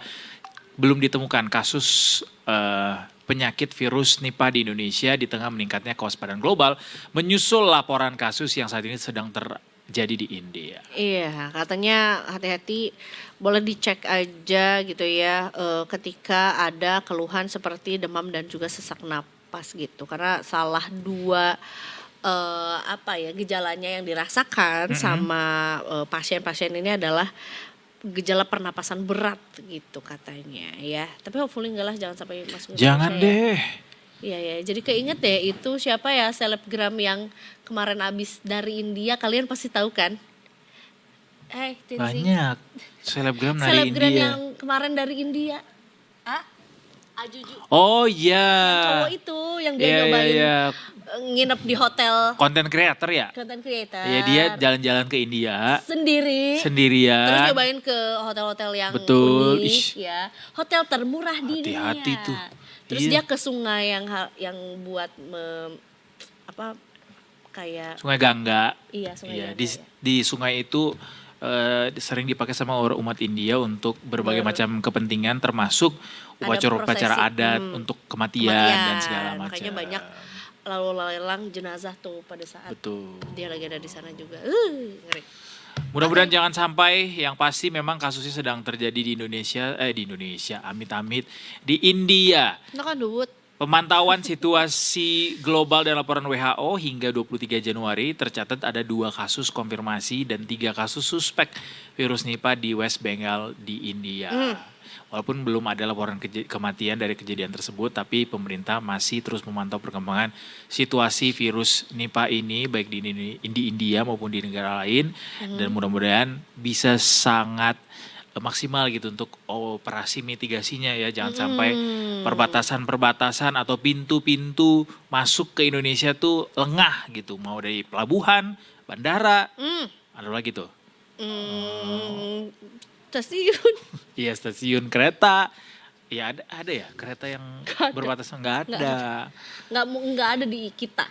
Di kita nggak ada. Iya, Kita perbatasannya baik itu jalan darat maupun Laut. udara. Laut juga. Emang cuman itu. Udara, Emang ada udara.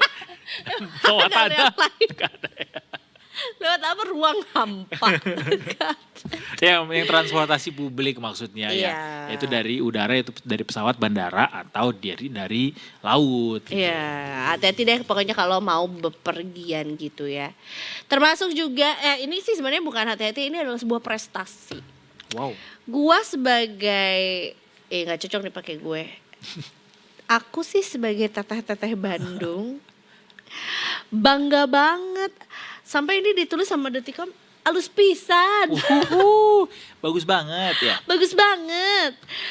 Bandung Apa sih? ternyata masuk ke 3 besar destinasi Asia dengan pertumbuhan tercepat.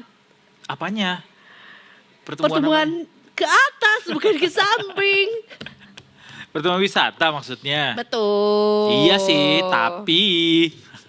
tapinya lumayan banyak tuh. Tapi emang Bandung selalu menyenangkan untuk dikunjungi. Benar ya kan. Bandung kan selalu memelukmu.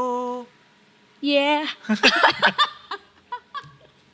Iya, memang itu harusnya respons yang disampaikan. Ya. Iya. Yeah. Iya, selalu menyenangkan dan selalu Setuju. dirindukan ya. Benar, banyak inventions terjadi di Bandung. Thomas Apapun Alva itu bentuk. Edison mah belum pernah makan cimol. Ih, Charlie Chaplin matinya di mana? Di mana Kak? Hoax Di ini, Amerika lah. rentan hoax. Katanya ini Hitler yang matinya di Garut. Garut. Katanya. Gue juga gak tau, wallahu alam. Iya. Wallahu alam. Nggak tahu. Benar. Nah, tapi ini kan berdasarkan oleh platform perjalanan digital atau Agoda, ya kan, dalam laporan New Horizons. Jadi sebetulnya ini ada 3 kota yang juga jadi highlight. Yang pertama adalah Sapa di Vietnam. Betul. Dia tuh juga mirip kayak Lembang lah deh. Orang Indonesia tuh suka Serius? gitu. Kalau punya Juga dikirim. daerah tertentu tuh kayak itu mirip lah sama ini. gitu Analoginya yang ada di terus Indonesia. ya? Iya, tapi emang Sapa tuh dataran tinggi. Udah pernah ke Sapa? Sudah. Serius? Sudah. Sapa tuh belum deh, gue dalat yang udah.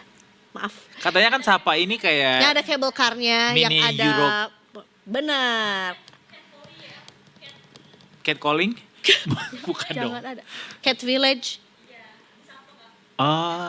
Lucu tuh pas itu Cat Village. Oh. Tapi emang bangunan-bangunan di sana tuh juga kayak bangunan-bangunan Eropa gitu. Makanya ada Dan dingin kan? Little French. Dalat itu katanya adalah daerah paling dingin di Vietnam. Betul. Jadi kayak 5 menit kabut, 5 menit ada matahari gitu. Terus ada danaunya juga gitu di sana. Tapi anyways, lanjut. Yang kedua. Sapa yang pertama? Siapa yang pertama? Yang kedua kedua adalah Okayama. Japan. Wow, keren. Sapa Okayama. Dan yang ketiga Bandung. Oh, kaget itu. sih gua. Karena tiba-tiba ada Bandung di situ. Sorry, jadi ini merupakan laporan tahunan yang disusun berdasarkan perbandingan data pemesanan akomodasi selama 2 tahun terakhir. Oke. Jadi ini berdasarkan Satu platform gitu ya. Demand banyak nginep, banyak-banyakan nginep di kota tersebut ya. Melalui platform tersebut. Boleh. Jadi dari analisis tersebut ya diidentifikasi bahwa destinasi-destinasi yang mengalami kenaikan peringkat paling signifikan dalam minat perjalanan itu yang akhirnya dapat rank tertinggi gitu. Salah satunya adalah Kota Bandung. Ini pasti respondennya banyak dari Indonesia ya. Mungkin. Tapi aplikasi itu emang paling sering gua pakai sih dalam beberapa keren, tahun bisa jadi ini nih ambasador. Karena dia suka ada flash sale. Suka ada flash sale, flash sale gitu. Murah kan. dia.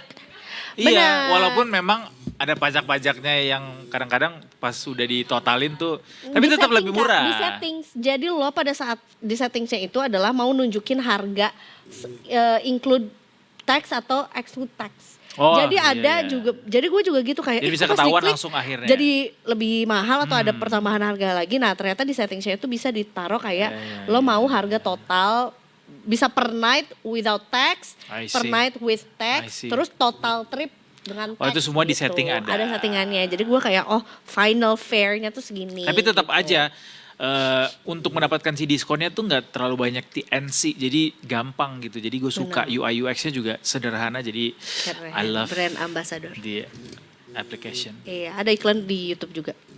Mau hotel murah, atau tiket murah. Kenapa tidak dua-duanya? Keren. Sorry banget, Hafal iklan YouTube. sorry banget gue udah gak pernah lagi ngeliat iklan di YouTube. Iya, premium ya. Jadi gue nggak Aku tahu belum. iklan-iklan di YouTube tuh kayak apa. Iya. Iklannya dia tuh. Oh itu iklannya si platform ini. Iya, gitu. Ada 5 besar katanya. Ada 5 4 besar. Dan 5 siapa? Enggak gini, tenang. Selain 5 besar, Agoda juga mencatat sejumlah destinasi untuk pertama kalinya yang masuk ke dalam 100 destinasi. Dan sekarang saya akan bacakan 100 destinasi terbaik Asia menurut Agoda. Banyak banget. Lama ya, lama. Di hitungan ke-30 pasti lo udah. Jadi ada Koh Phangan Oh. di Thailand. Ada Blok M gak di Koh situ? Tau di Thailand. Kan udah ada Koh open Phangan juga trip seru sekarang banget ke tahu. Blok M. Oh iya benar. Udah tahu kan? Apa? Ada open trip ke Blok M. Bercanda. Bahkan Sini kamu ngomong sini. bahkan udah ada open trip ke Grand Indonesia untuk Tahu, itu mah membedakan bercanda. West dan East. Itu bercandaannya. Tapi Blok M Tasya, kan? beneran. Oh. Karena si Blok M ini dibicarain jadinya. Sini deh gue bukain open trip ke Grand Indonesia buat ngebedain East dan West gitu. Tapi Miun gue tuh yang bilang gitu. Gue berpikir, Gua nggak ngapain ada aja open trip ke Setiabudi apa ya? activity Ke Blok M. ke Blok M. Ini belanja oleh-oleh, terus Apa oleh-olehnya? ada katanya termasuk paket di dalamnya, jadi kayak 150 apa 100.000 gitu biaya open tripnya. Di dalamnya tuh udah termasuk adalah oleh-oleh dari Blok M. Amanda Brownies. Kadang. Itu Bandung punya juga itu. Iya, dan nggak gua cuma ju- di Bandung juga gua sekarang bisa. anyway kan. Di Open mana trip, coba? Blok M. Mm-mm. Full 8 jam, puas. 6 jam sampai 8 jam. Mm-mm. Ngantri unagi, udah sekali doang. Satu itu doang ya. Udah full. Seharian cuma ngantri. Yang ini itu justru dia menawarkan lo tuh nggak perlu ngantri-ngantri lagi. Jadi dia kayak ada kerjasamanya. doang. Kayak gak ada lagi yang jual belut. Enggak, memang ya cara kapitalisme bekerja tuh luar biasa Iya. emang. Udah yuk kita break dulu yuk, takut dimarahin. Ayo.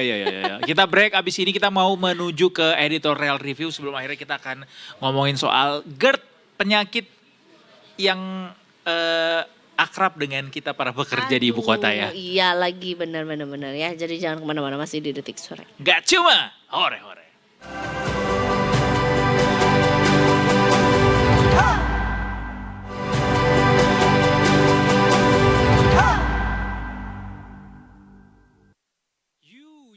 You are still watching Detik Sore. Gak cuma hore-hore. Mari kita masuk ke topik yang lebih serius lagi. Oh. With a deeper voice. Like this. Susah lagi gue. Bi. Karena aku. Kakak, ini nanya dulu sebelum kita serius. Oke. Kalau aku cacing, ya bukan. Kamu jadi apanya lah? Kalau ketemu padahal tadi udah mau serius ya. Kalau aku masuk voice apa? Vocal group. Oke. Aku tuh apa kategori suaranya? Coba Fals. kayaknya Cempreng. dari kebersamaan kita selama ini, kayaknya gue menganalisis lo ada di alto deh. Alto bukannya dalam banget ya? Nggak dalam banget, cuma karena lo bukan tipikal yang sopran yang tuh melengking gitu. Coba melengking, coba. Teriak. Biasanya disuruh teriak dulu, kayak lo teriaknya kayak gimana. Iya, Kalau teriaknya merdu, berarti lo sopran. Celine Dion lo, gitu. Lebih ke salto ya, mungkin bukan alto ya. Kenapa? Ini kita men-track down lagi satu berita yang juga membuat kita cukup salto ya pada saat hari penangkapan I didn't see it dari coming. sosok satu ini, karena beliau ini kan posisinya adalah sebagai seorang wakil menteri ketenagakerjaan, allegedly atau diduga melakukan tindak pemerasan gitu ya terhadap para pekerja di pabrik lah, kurang lebih kalau nggak salah seperti itu, dan menyeret pula 14 nama lainnya juga dalam lembaga yang sama juga dalam kasusnya ini gitu. Nah sekarang kan lagi diproses juga nih, lagi ada sidang dan segala macamnya juga. Beliau juga sama nih kayak pada saat ditangkap, menyeret juga nama-nama lainnya juga pada saat lagi diwawancara sama media. Oh, jadi makin banyak yang diseret sama lagu-lagunya ini. Di-spill lah katanya. Mungkin kayaknya kalau menyeret tuh kayak ikut gak lo gitu kan. Kalau itu kayak men-spill gitu loh. Namanya dibawa-bawa ya. Nama orang lain Dibawa-bawa juga. Kita mau tahu sebenarnya apa sih maksud dari penspill-spillan atau tudingan-tudingan tersebut gitu ya. Dan apalagi Iya sih. yang kita channel Jujur ya? penasaran ketika beliau nyebutin beberapa nama itu kayak oh how dare you, bahkan sampai bawa-bawa nama partai gitu. Wow. Itu akan kita telusuri bagaimana tudingan-tudingan ini sebenarnya maknanya di mata seorang pengamat politik. Siapa lagi pengamat yang kita andalkan selalu dikala kita pusing untuk mencari tahu apa sebenarnya makna di balik makna. Kita langsung aja berjumpa dengan Mas Adi Pray. Selamat sore. Mas Adi Prayitno, selamat sore. Halo, selamat sore. Wah, kirain pak cosplay yang lain hari ini. Aku Ternyata kira sangat bajunya normal ya. samaan kayak baju Iya. New York. Enggak, Beda. bajunya kena hujan semua. Waduh, bahkan justru Jakarta dah hari-hari ini lagi kering hujan ya. Iya. Mas Adi Pray kirain mau datang sini ke studio langsung. Mau tadi.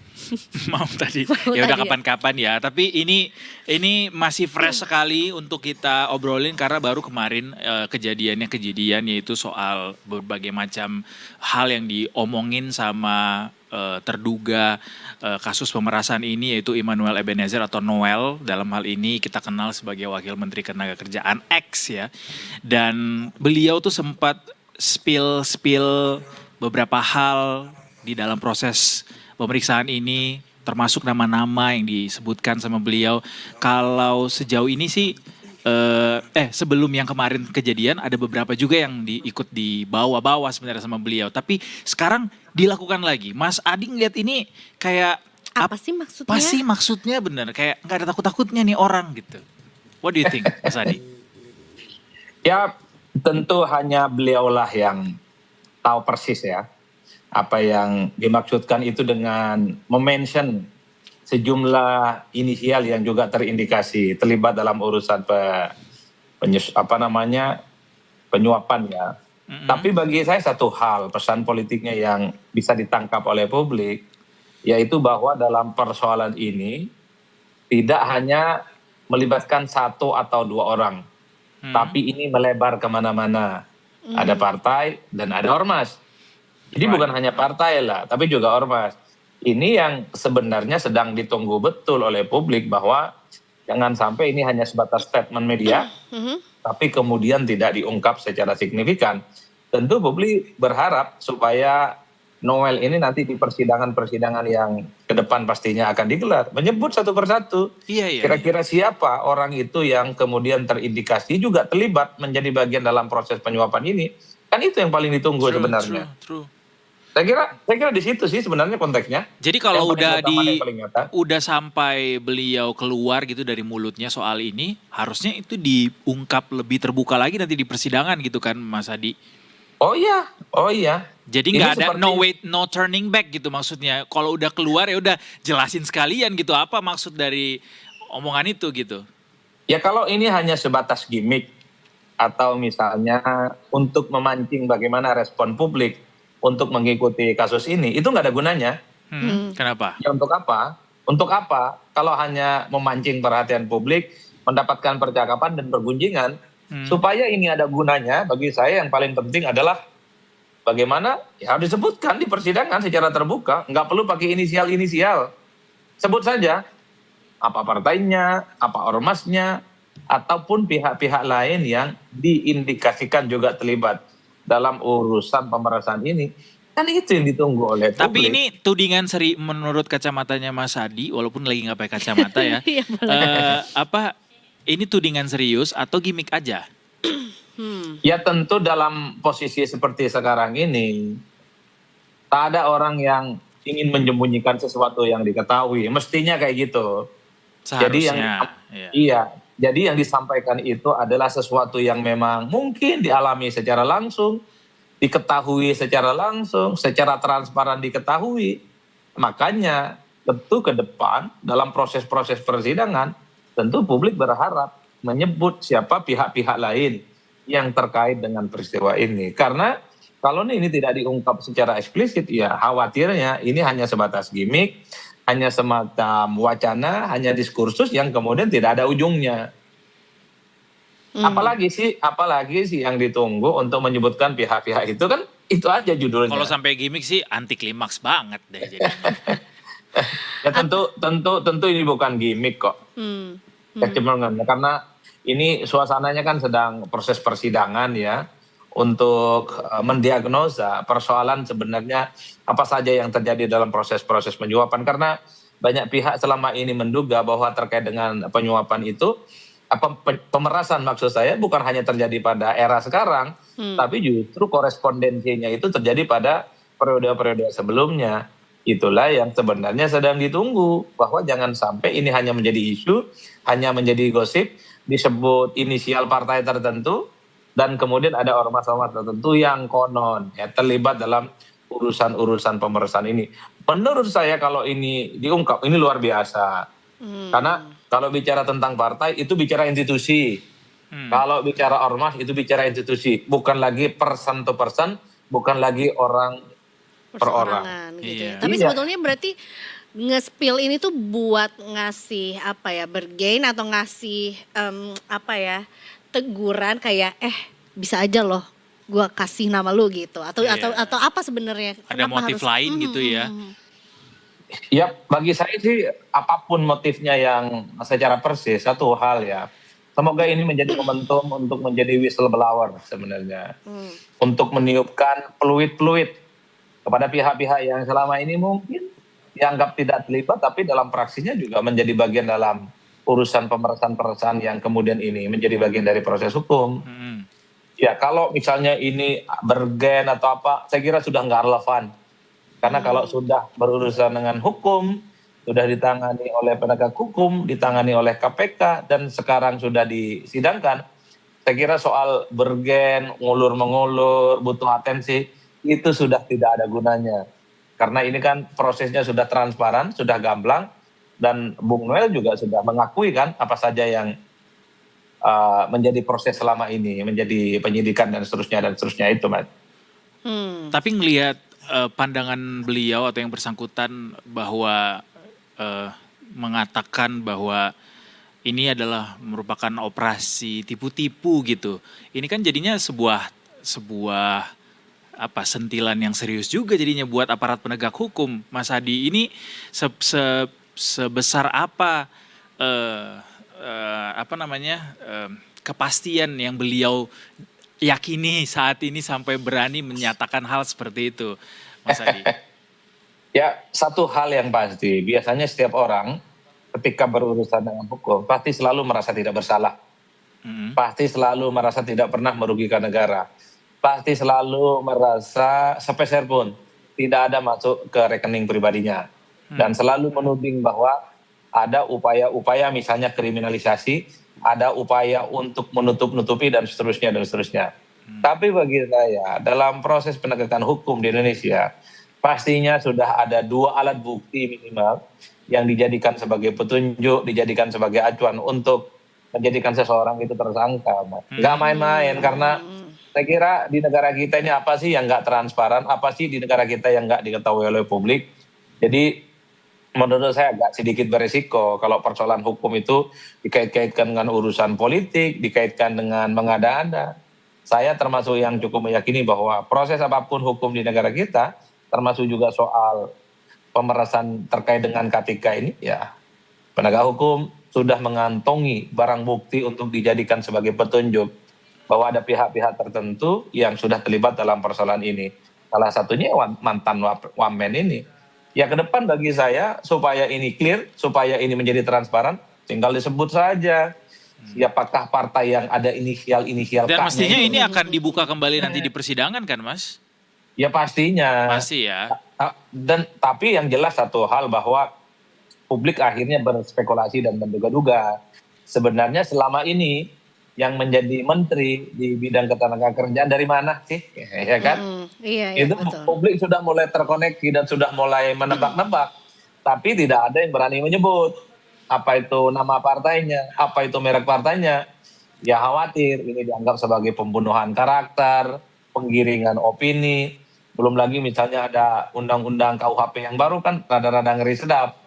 Tapi secara perlahan memang publik sudah mulai men-tracking sebenarnya yang pernah ada di Kementerian Ketenagakerjaan itu menteri dari mana, partai politiknya apa, dan terafiliasi dengan ormas mana. Itu sudah mulai terkonstruksi di benak publik per hari ini. Ya tunggu waktu kira-kira kapan Bung Noel ini tidak lagi menggunakan inisial-inisial. Sebut aja secara terbuka. Ini anggap semacam dalam tanda kutip penebusan dosa untuk menyebutkan kira-kira siapa saja pihak-pihak yang terindikasi juga terlibat dalam persoalan ini untuk menegaskan bahwa bukan hanya Bung Noel yang terlibat terkait dengan K3 ini. Dan karena juga ini yang mau di-spill adalah juga soal parpol juga. Ini mungkin gak sih ada hubungannya juga dengan sekarang kan lagi rame juga ngomongin soal tingginya mahar politik misalnya gitu ya ke parpol. Perlu gak sih ada peningkatan penegakan hukum soal sumbangan ke parpol yang begitu fantastisnya gitu, Mas Ade Pray? Ya terkait dengan kasus ini gitu. Bagi saya penegakan hukum semacam itu penting. Yang kedua adalah yang paling penting soal transparansi keuangan partai. Kita kan sering mendengarkan bagaimana ongkos politik itu mahal. Betul. Seperti mahar politik, money politik, serangan Fajar, serangan Dewi, serangan Mahmud. Nyerang semua tuh. Semua nama tuh jadinya ikut Iya. menyerang. Iya kan? Serangan sore, serangan malam, serangan subuh, macam-macam judulnya. Tapi kan ada sesuatu yang paradok. Kalau dicek misalnya laporan keuangan para kontestan itu kelihatan pura-pura doa Pak dan nggak punya duit loh. Jadi ada ruang gelap yang mungkin cukup mahal ongkos politiknya, tapi dalam praktiknya itu menjadi sesuatu hal yang nyata. Inilah pentingnya transparansi keuangan yang dimiliki oleh setiap kontestan, dan mayoritas kontestan itu adalah dari partai politik. Tentu tujuannya adalah untuk bagaimana melakukan penegakan hukum soal bagaimana ongkos politik yang dianggap cukup mahal itu. Nah yang kedua, bagi saya secara prinsip sebenarnya ongkos politik mahal kira-kira begitu, itu hanyalah semacam alibi untuk melakukan penyelewengan dalam kasus hukum. Sebut saja misalnya beberapa waktu yang lalu ada sejumlah OTT yang dilakukan oleh KPK kan, jumlahnya nggak banyak kok. Tahun ini dan tahun yang lalu ada sekitar 7 yang kena OTT. Dan itu dikaitkan dengan ongkos politik yang katanya mahal. Tapi ingat, ada ratusan gubernur, bupati, dan wali kota per hari ini aman-aman aja. Dan saya juga turut menduga dan meyakini bahwa kepala-kepala daerah yang hari ini tidak ada urusannya dengan urusan hukum juga mengeluarkan ongkos yang sama, ongkosnya mahal, dan seterusnya, dan seterusnya. Tapi kenapa mereka tidak melakukan tindakan-tindakan korupsi, misalnya seperti pemerasan, seperti makelar proyek, kemudian jual beli jabatan, dan seterusnya. Artinya apa? Dalam banyak hal, perilaku koruptif itu adalah sikap serakah dan memperkaya diri. Sementara politik berbiaya mahal itu adalah urusan yang lain. Karena buktinya di antara 545 provinsi, kabupaten, dan kota, gubernur, bupati, dan wali kota, yang terjaring KPK itu cuma 7. Artinya apa? Kalau urusan korupsi ini terkait dengan ongkos politik yang mahal, lalu bagaimana dengan ratusan yang baik-baik saja itu loh? Tidak ada urusannya dengan persoalan hukum. Ini yang saya kira bahwa ongkos politik kita itu mahal nggak bisa dibantah. Ada mahar politik itu tidak bisa dibantah. Termasuk juga misalnya money politik itu juga tidak bisa dibantah. Termasuk juga serangan dari Fajar hingga Dewi itu juga nggak bisa dibantah. Makanya pentingnya penegakan hukum korupsi, termasuk juga soal bagaimana transparansi keuangan yang dimiliki oleh kandidat dan partai, itu perlu diungkap dan diumumkan secara terbuka. Jangan sampai ongkos politik mahal itu hanyalah kambing hitam untuk menutupi bagaimana perilaku-perilaku serakah itu. Baik. Mas Adi, soal nyanyian-nyanyian para terduga korupsi ini kan sebenarnya bukan pertama kali kita menemukan kasus seperti ini gitu ya, yang seperti dilakukan sama Bang Noel ini. Banyak kasus-kasus sebelumnya juga seperti itu. Tapi dari catatan histori tersebut sejauh ini, Mas Adi ngelihat seberapa realistis nyanyian-nyanyian itu bisa dibuktikan nanti di persidangan, Mas Adi? Ya saya kira kan penegak hukum kita itu bekerja dengan cukup hati-hati. Bukan didasarkan atas opini, bukan didasarkan atas asumsi, bukan didasarkan atas wacana dan diskursus. Tidak. Tapi penegak hukum, penyidik dalam hal ini, pastilah bekerja dengan data-data dan fakta-fakta yang memang terindikasikan mengarah kepada indikasi persoalan hukum korupsi.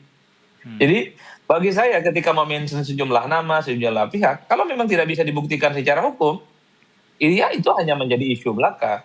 Dan pada saat yang bersamaan, indikasi nama-nama, ada ormas, ada partai politik, inisialnya K segala macam, kalau memang itu faktual, ada mens rea-nya, terlibat menjadi bagian dari persoalan korupsi, ya itu adalah sesuatu yang memang harus ditindak. Tapi rata-rata secara umum ketika ada orang yang berurusan dengan urusan korupsi, ketika sudah menyebut ada pihak lain yang juga terlibat, ini kan menjadi petunjuk, ini menjadi guidance supaya penegak hukum itu melebarkan bagaimana meninvestigasi sekaligus mencari sebenarnya siapa saja pihak-pihak yang sebenarnya juga menjadi bagian dalam proses pemerasan ini. Kan di situ sebenarnya petunjuk terangnya. Termasuk juga ini ya, cukup berbeda juga nih pada saat awal-awal ditangkap gitu ya, dengan apa tuh ya kan, Emmanuel ini menangis gitu ya dan cukup apa ya, terlihat sangat shock gitu. Nah sekarang cukup percaya diri untuk spill gitu. Ini ada perubahan apa ya? Ada perubahan karakter kayak yang dilihat Mood Mas Adi atau ya apa nih? dinamika saja gitu. He's quite confident lah pada saat terakhir kali diwawancara juga itu. Ya saya kira dua hal ya. Tentu siapapun kalau sudah berurusan dengan persoalan hukum, pastilah galau, pastilah panik, pastinya melo. Itu nggak bisa dibantah. Dan itu kan hampir terjadi kepada semua orang yang sudah ditetapkan sebagai tersangka dan sudah menjalani proses persidangan. Tapi yang kedua, kalaupun toh disebut ada perubahan, ya ini adalah sebagai sebuah realitas yang tidak bisa dibantah. Mau meratapi apapun proses ini adalah sesuatu yang sudah menjadi kenyataan. Karena sudah menjadi persoalan hukum, karena sudah ditangani oleh KPK, apa boleh buat. Sesuatu yang sudah diketahui harus diungkap secara eksplisit. Makanya menyebut tuh ada inisial partai, ada K-nya, ada ormas. Minimal dalam persoalan ini sudah mulai ada indikasi-indikasi lain. Oh ternyata ada dugaan ya bahwa ada partai tertentu yang juga ikutan loh urusan pemerasan K3 ini. Ada ormas loh.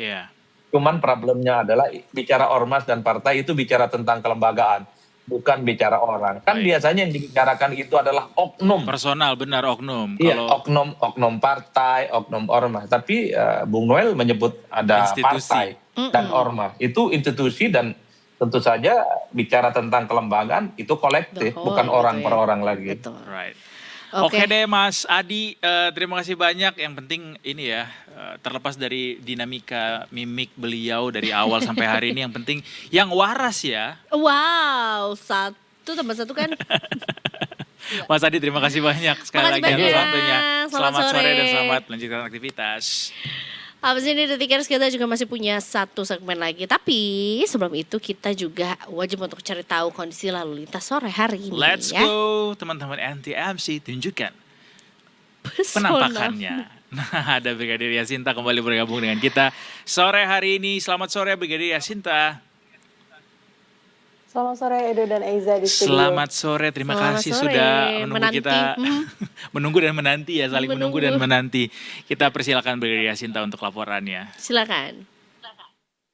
Baik, terima kasih Edo dan Eiza di studio dan selamat sore Detikers dimanapun berada. Kembali bersama saya Brigadir Yasinta dari NTMC Polri. Saat ini saya akan mengajak Anda untuk memantau bagaimana kondisi arus lalu lintas terkini di beberapa titik melalui pantauan CCTV Korlantas Polri.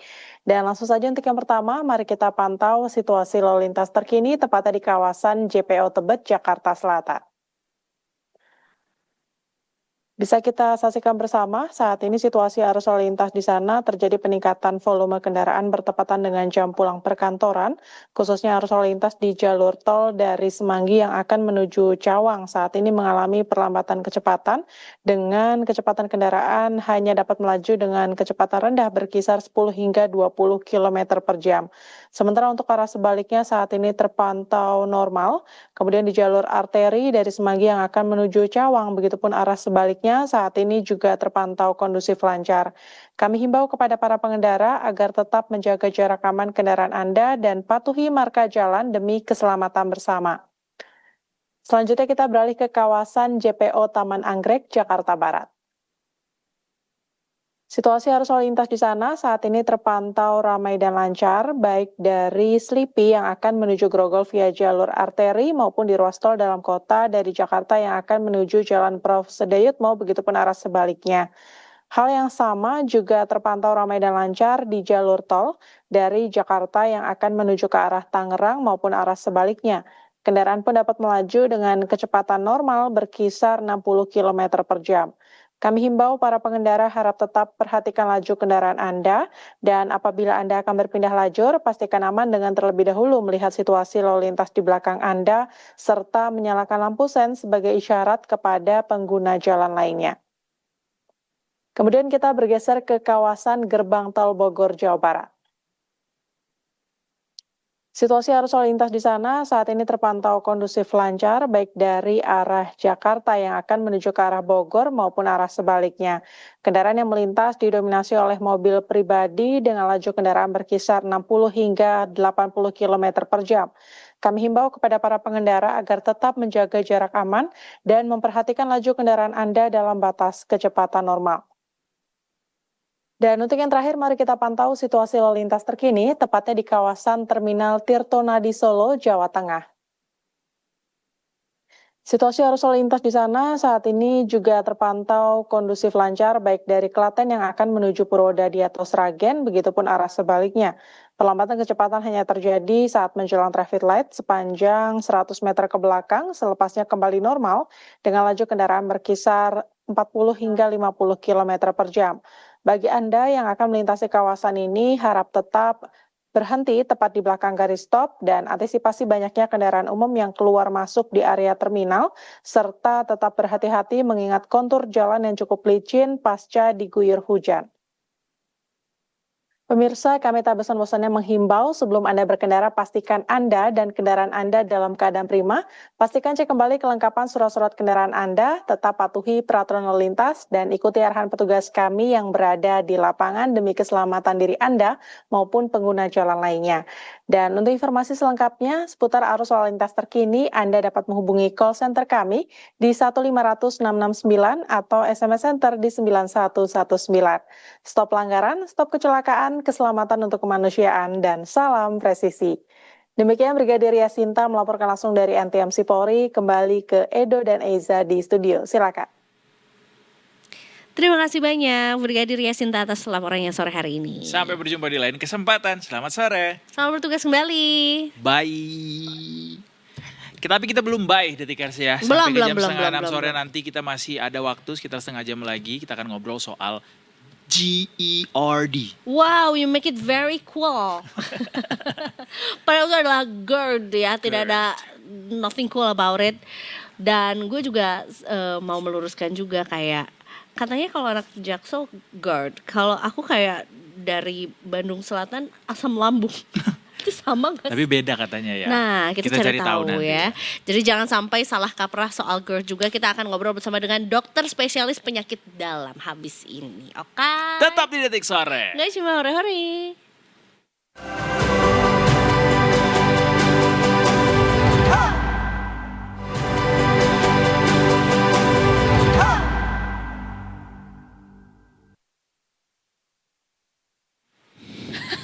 Main mendadak masuk aja nih. Kita kaget, narasumbernya juga kaget juga ya. Ini abis ini kita akan bahas soal sesuatu yang terdengarnya kayak cool dan sangat familiar, tapi nggak boleh nih sebenarnya dinormalisasi juga gitu. Iya. Penyakit yang sebenarnya cukup akrab sama para pekerja di Jakarta, tapi akhir-akhir ini semakin menggema karena satu kasus di jagat internet gitu ya, yang kemudian membuat ini nih ramai lagi dibicarakan gitu, yaitu soal GERD. Itu dia. Yang seringkali disamakan sama asam lambung ya. Atau sakit mah. Sakit mah, wih. Jadi banyak ya. Kita mau ngobrol juga bersama dengan Dr. Andi Khomeini Takdir Haruni, SPPD atau dokter spesialis penyakit dalam, dan kita akrabnya sapanya Dokter Koko. Dokter Koko, selamat sore. Selamat sore, Selamat salam sehat. Berarti nih Salam Koko sehat. nih dokter nih Sunda ya? Karena dari Khomeini dibikin jadi Koko karena pengulangan. Bener gak sih? Iya. Orang Sunda.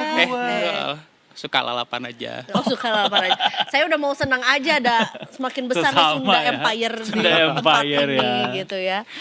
Dokter Koko ini kita tahu juga di jagat dunia maya gitu juga lagi ramai soal adanya spekulasi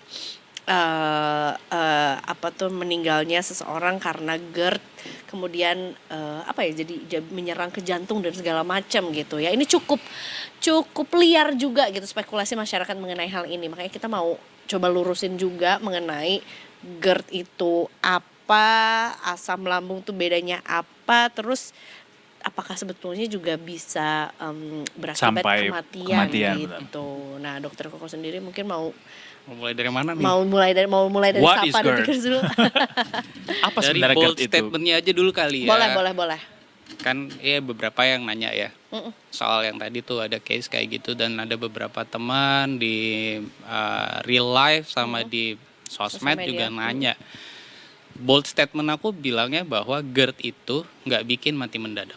Oke. Itu dulu ya. Oke. To make it clear, ada orang dengan GERD terus dia mati mendadak bukan karena GERD-nya. Mati mendadak nih definisinya apa nih? Mati yang langsung kayak serangan jantung gitu? Iya, serangan Oke. jantung atau ya pokoknya dia tiba-tiba tek gitu. Baik. Itu jadi panduan kita dulu deh. Jadi bertahap tuh. GERD kalau misalnya dia sampai menyebabkan kematian, dia ada tahapannya. Ya dan mostly sih nggak meninggal. Oke. 99% pasien GERD itu nggak sampai dia berujung kepada kematian, Oke. apalagi mati Mendadak gitu. Dalam waktu yang cepat lah gitu Iya. ya. Dalam waktu yang singkat gitu, Nggak. sorry. Nggak lari ke sana. Oke. Jadi bold ya. Oke, kita clearkan dulu Nah, ya. Sekarang kita tanya lagi soal si penyebabnya. Apa yang menyebabkan orang itu bisa sampai mengalami GERD? Dan bedanya apa sama asam lambung? Oke. Nah, GERD ini itu kan singkatan nih. Dia itu gastroesophageal reflux disease. Itu bahasa ininya, bahasa medisnya. Simpelnya barangkali, kita kan punya lambung nih. Betul. Di sebelah rata-rata majority manusia tuh lambung sebelah Kiri. kiri di bawah jantung. Betul. Jadi dia bertetanggaan nih, Oh, ya kan? Ya, ini jantung kiri lambung juga. Ini jantung kita nih bawah, di sini lantai nih. atasnya jantung. Ya, betul. Jantung, Mezanin. di sini lambung nih, kan? Nah, lambungnya itu buat sebagian orang itu kan ada yang mengalami nyeri ulu hati kan, ada yang mual, ada yang Gassy, kembung, ya kan? Nah, ini biasanya kalau dia ini biasanya kita ini sindrom dispepsi. Kalau pakai pakai bahasa Belanda yang mah itulah bahasa Belandanya. Mah tuh kita Mah, ternyata dari company itu ya, Iya. mah. Masih bawaan lama. MAG. Mah. Bedanya sama GERD, gastroesophageal, esophagus kita tuh di sini di tengah, Oke. di belakang tulang dada. Oke. Nah, kalau kan di sini ada katupnya tuh antara lambung sama esofagus, itu ada katup yang menjaga supaya asam lambung itu tidak ke atas, Naik ke atas. tidak reflux. Nah, kalau ada gangguan di katup, asam lambungnya berlebih, atas. kemudian katupnya lemah, nah itu terjadilah gastroesophageal atau GERD itu. Berarti yang sering sendawa itulah gara-gara katupnya bermasalah. Salah satunya karena itu. Berarti orang my yang katup. GERD itu adalah yang katupnya tuh bermasalah. Ya. Mau lemah, rusak, tidak berfungsi dengan baik gitu. Iya. Oh, Tingkat makanya keparahannya apa aja tuh, Dok? makanya sering kambuhan gitu ya. Karena Iya. si katupnya itu yang udah Iya. problem gitu ya. Problem betul. Sama Berarti kayak masalahnya di pintu, katup ya. Misal kita masuk pintu yang lagi ada buka tutup gitu Pintu kan, koboi. ada yang pintu koboi ya. Nah, pintu koboi itu dia ada yang nutupnya bagus, tapi ada yang udah kayak, nah itu tuh. Ada yang udah ya udah copot-copot. Kalau dia once dia broken atau bermasalah gitu ya, bisa Kayak mau diperbaiki nyanyi nggak? lagu ada yang Melo once ada dia yang broke. bisa tapi dioperasi sih, Mas. Oh, cenderungannya dioperasi Iya, ya. iya. Oke. Jadi jangan Tapi nggak sampai. sampai ke sana juga tiba-tiba ya, karena Iya, kan iya, tingkat iya, iya. keparahannya itu beda-beda. Oke, nah ini kita bahas dulu soal GERD-nya juga gitu ya. Itu tuh katupnya yang bermasalah karena memang si cairan lambungnya itu yang merusak katupnya. Atau gimana dok? Katupnya bermasalah. Ini dulu sebagian ada penelitianku ini terkait ini sih sebenarnya. Oke. Jadi katupnya bermasalah itu bisa dari katupnya sendiri atau dari esofagusnya yang meregang. Misal nih maaf nih teman-teman yang berat badannya eksesif berlebih, overweight, obesity, nah itu lebih rentan tuh mengalami GERD karena dia esofagusnya lebih lebar. Oh, Jadi gangnya gede, yang tadinya pintunya begini kecil. akhirnya jadi gini. Oh, kejepit gitu ya. Bukan kejepit justru, dia justru Gangnya jadi bikin gede, celah. pintunya kecil. Oh iya, nggak ketutup semua jadinya. Jadi ketarik. Bener-bener ngejelasin ke anak SMP. Jadi Gangnya bisa gede, asamnya pintunya asam kecil. lambung yang sebenarnya harusnya di-contain, Iya, di dikunci, dijaga di dalam lambung. Karena katupnya jadi longgar, nah asamnya ke atas. Oke, nah GERD ini bisa menjadi berbahaya dan mematikan apabila Jadi kayak ini ya, gue Kalau iya, kuis. jadi bisa Lengkapi kalimat ini. Maaf dokter Fill Koko in the punten, blank. Aman, ini aman. bertanya ya. Misalnya nih ya, GERD-nya Ujian jadi tes. berbahaya tuh. Sebenarnya GERD aja itu sudah berbahaya. Berbahaya tapi nggak sampai kemudian meninggal. Meninggal dadakan. Meninggalnya gitu ya. karena berbahayanya karena esofagus kita itu dia tidak didesain untuk tahan sama asam lambung. Ya asam lambung tempatnya di Esofagus. lambung. Oh, di Karena lambung ya. dindingnya itu udah dibikin tebal, udah dibikinnya tebal. Si. Tapi esofagus itu nggak setebal itu. Jadi sama seperti aspal, jalan aspal yang bagus di sini. Nah di sini nih cuma jalan yang bukan aspal, jalan tanah. Jadi Iya, begitu iya, ada iya. mobil truk di sini aman nih. Tapi kalau di sini lewat si truk ya, jadi rusak jalannya. Terkikis lama-lama Terkikis. gitu, rusak gitu. Oh, Jadi kalau dia lama-lama tuh ada kasus-kasus esofagusnya itu bukan cuman GERD, tapi nanti jadinya lecet tuh esofagusnya. oh, gara-gara si cairan asam Iya, ini. betul. Itu yang nyebabin ini ya, heartburn, bukan heartbreak. Salah satu gejalanya, Heartburn. tandanya itu heartburn. Jadi kan orang bilang di sini sakit nih, nyeri ya. Nah itu tuh salah satu gejala yang khas pada pasien GERD. Nah, berarti bukan feel-nya kayak heartburn, tapi dia bukan menyerang jantung Bukan, kan? tetapi karena berdekatan, jadi sebagian orang mengira bahwa kok di sini ya. Ini apa jantung saya yang bermasalah ya? Nah, Jadi karena mereka juga sebenarnya si cairan atau si asam lambung, cairan lambung ini tuh punya jalur yang berbeda lagi sama jantung, nggak akan masuk ke beda. jantung kan? So nggak ada hubungannya antara si GERD ini dengan henti jantung. sebentar. Hmm. Jadi Teman-teman kita akan kembali setelah pariwara berikut ini. Enggak dong. Not that long ya. Silakan dok. Jadi GERD-nya itu ya sama henti jantung. Heeh. Ada tuh, saya sempat nge-tweet kemarin, masukin di IG juga sih screenshotnya. Orang dengan GERD yang meninggal, atau tiba-tiba pingsan deh, itu bisa terjadi, dia itu koinsidensi. Jadi ada penyakit A dan ada penyakit B pada satu orang yang sama. Selama ini kita taunya dia cuma punya penyakit A, penyakit B-nya nggak ketahuan. Tiba-tiba dia terjadi aritmia. Aritmia itu gangguan iya, irama gangguan irama jantung, jantung. atau bisa serangan jantung kalau dia sudah punya diabetes, hipertensi, gula ya. Right. Gulanya tinggi, tensinya tinggi, atau riwayat apa dalam keluarga. Jadi ini bisa koinsidensi. Dan dia pada saat karena gejalanya terjadinya itu mirip lokasinya, mirip keluhannya, sebagian orang mengira akhirnya tertipu. Oh ini kayaknya GERD, padahal dia sebenarnya sedang mengalami serangan jantung atau gangguan irama yang berat sampai bisa jadi seperti itu. Oh berarti nggak ada korelasi langsung dong antara si GERD dengan henti jantung ini pada akhirnya. Ada korelasinya. Apa? Ada namanya dia kan tadi koinsidensi ya. Nah tapi dia korelasi itu ada tuh. Sebagian orang, karena kan jantung nih, kalau misalnya yang ketiban nyeri itu kuku ya, atau jari, mungkin orang nggak terlalu parno, nggak terlalu panik, nggak anxiety. Tapi kalau dia, kok dia ngerasa nih, ini mirip nih. Nah, sebagian orang karena mengira itu jantung, bisa nggak sih dia tiba-tiba mengalami serangan kecemasan? Iya, bisa. Bisa. Oh iya bisa jadi ke situ ya Serangan dampaknya. kecemasan itu juga bisa mencetuskan gangguan irama jantung lagi. Berarti dampak tidak langsung. Dampak tidak langsung. Iya sih. Pantul dulu dia. Iya. Sering tuh dok kejadian kayak gitu. Sebagian pasien itu mengeluhkan itu, dan memang kalau kita evaluasi rekam jantung ya, misal nih ada orang dengan nyeri dada, dia datang ke emergency ward IGD, ya ke UGD dia. Nah sebagai dokter, sebagai tenaga kesehatan, kita itu mau amankan dulu mana sih orang yang paling cepat bikin dia ini bisa misal meninggal. Jantungnya amankan dulu. Biasanya kita evaluasi tandanya, faktor risiko, kemudian lakukan rekam jantung.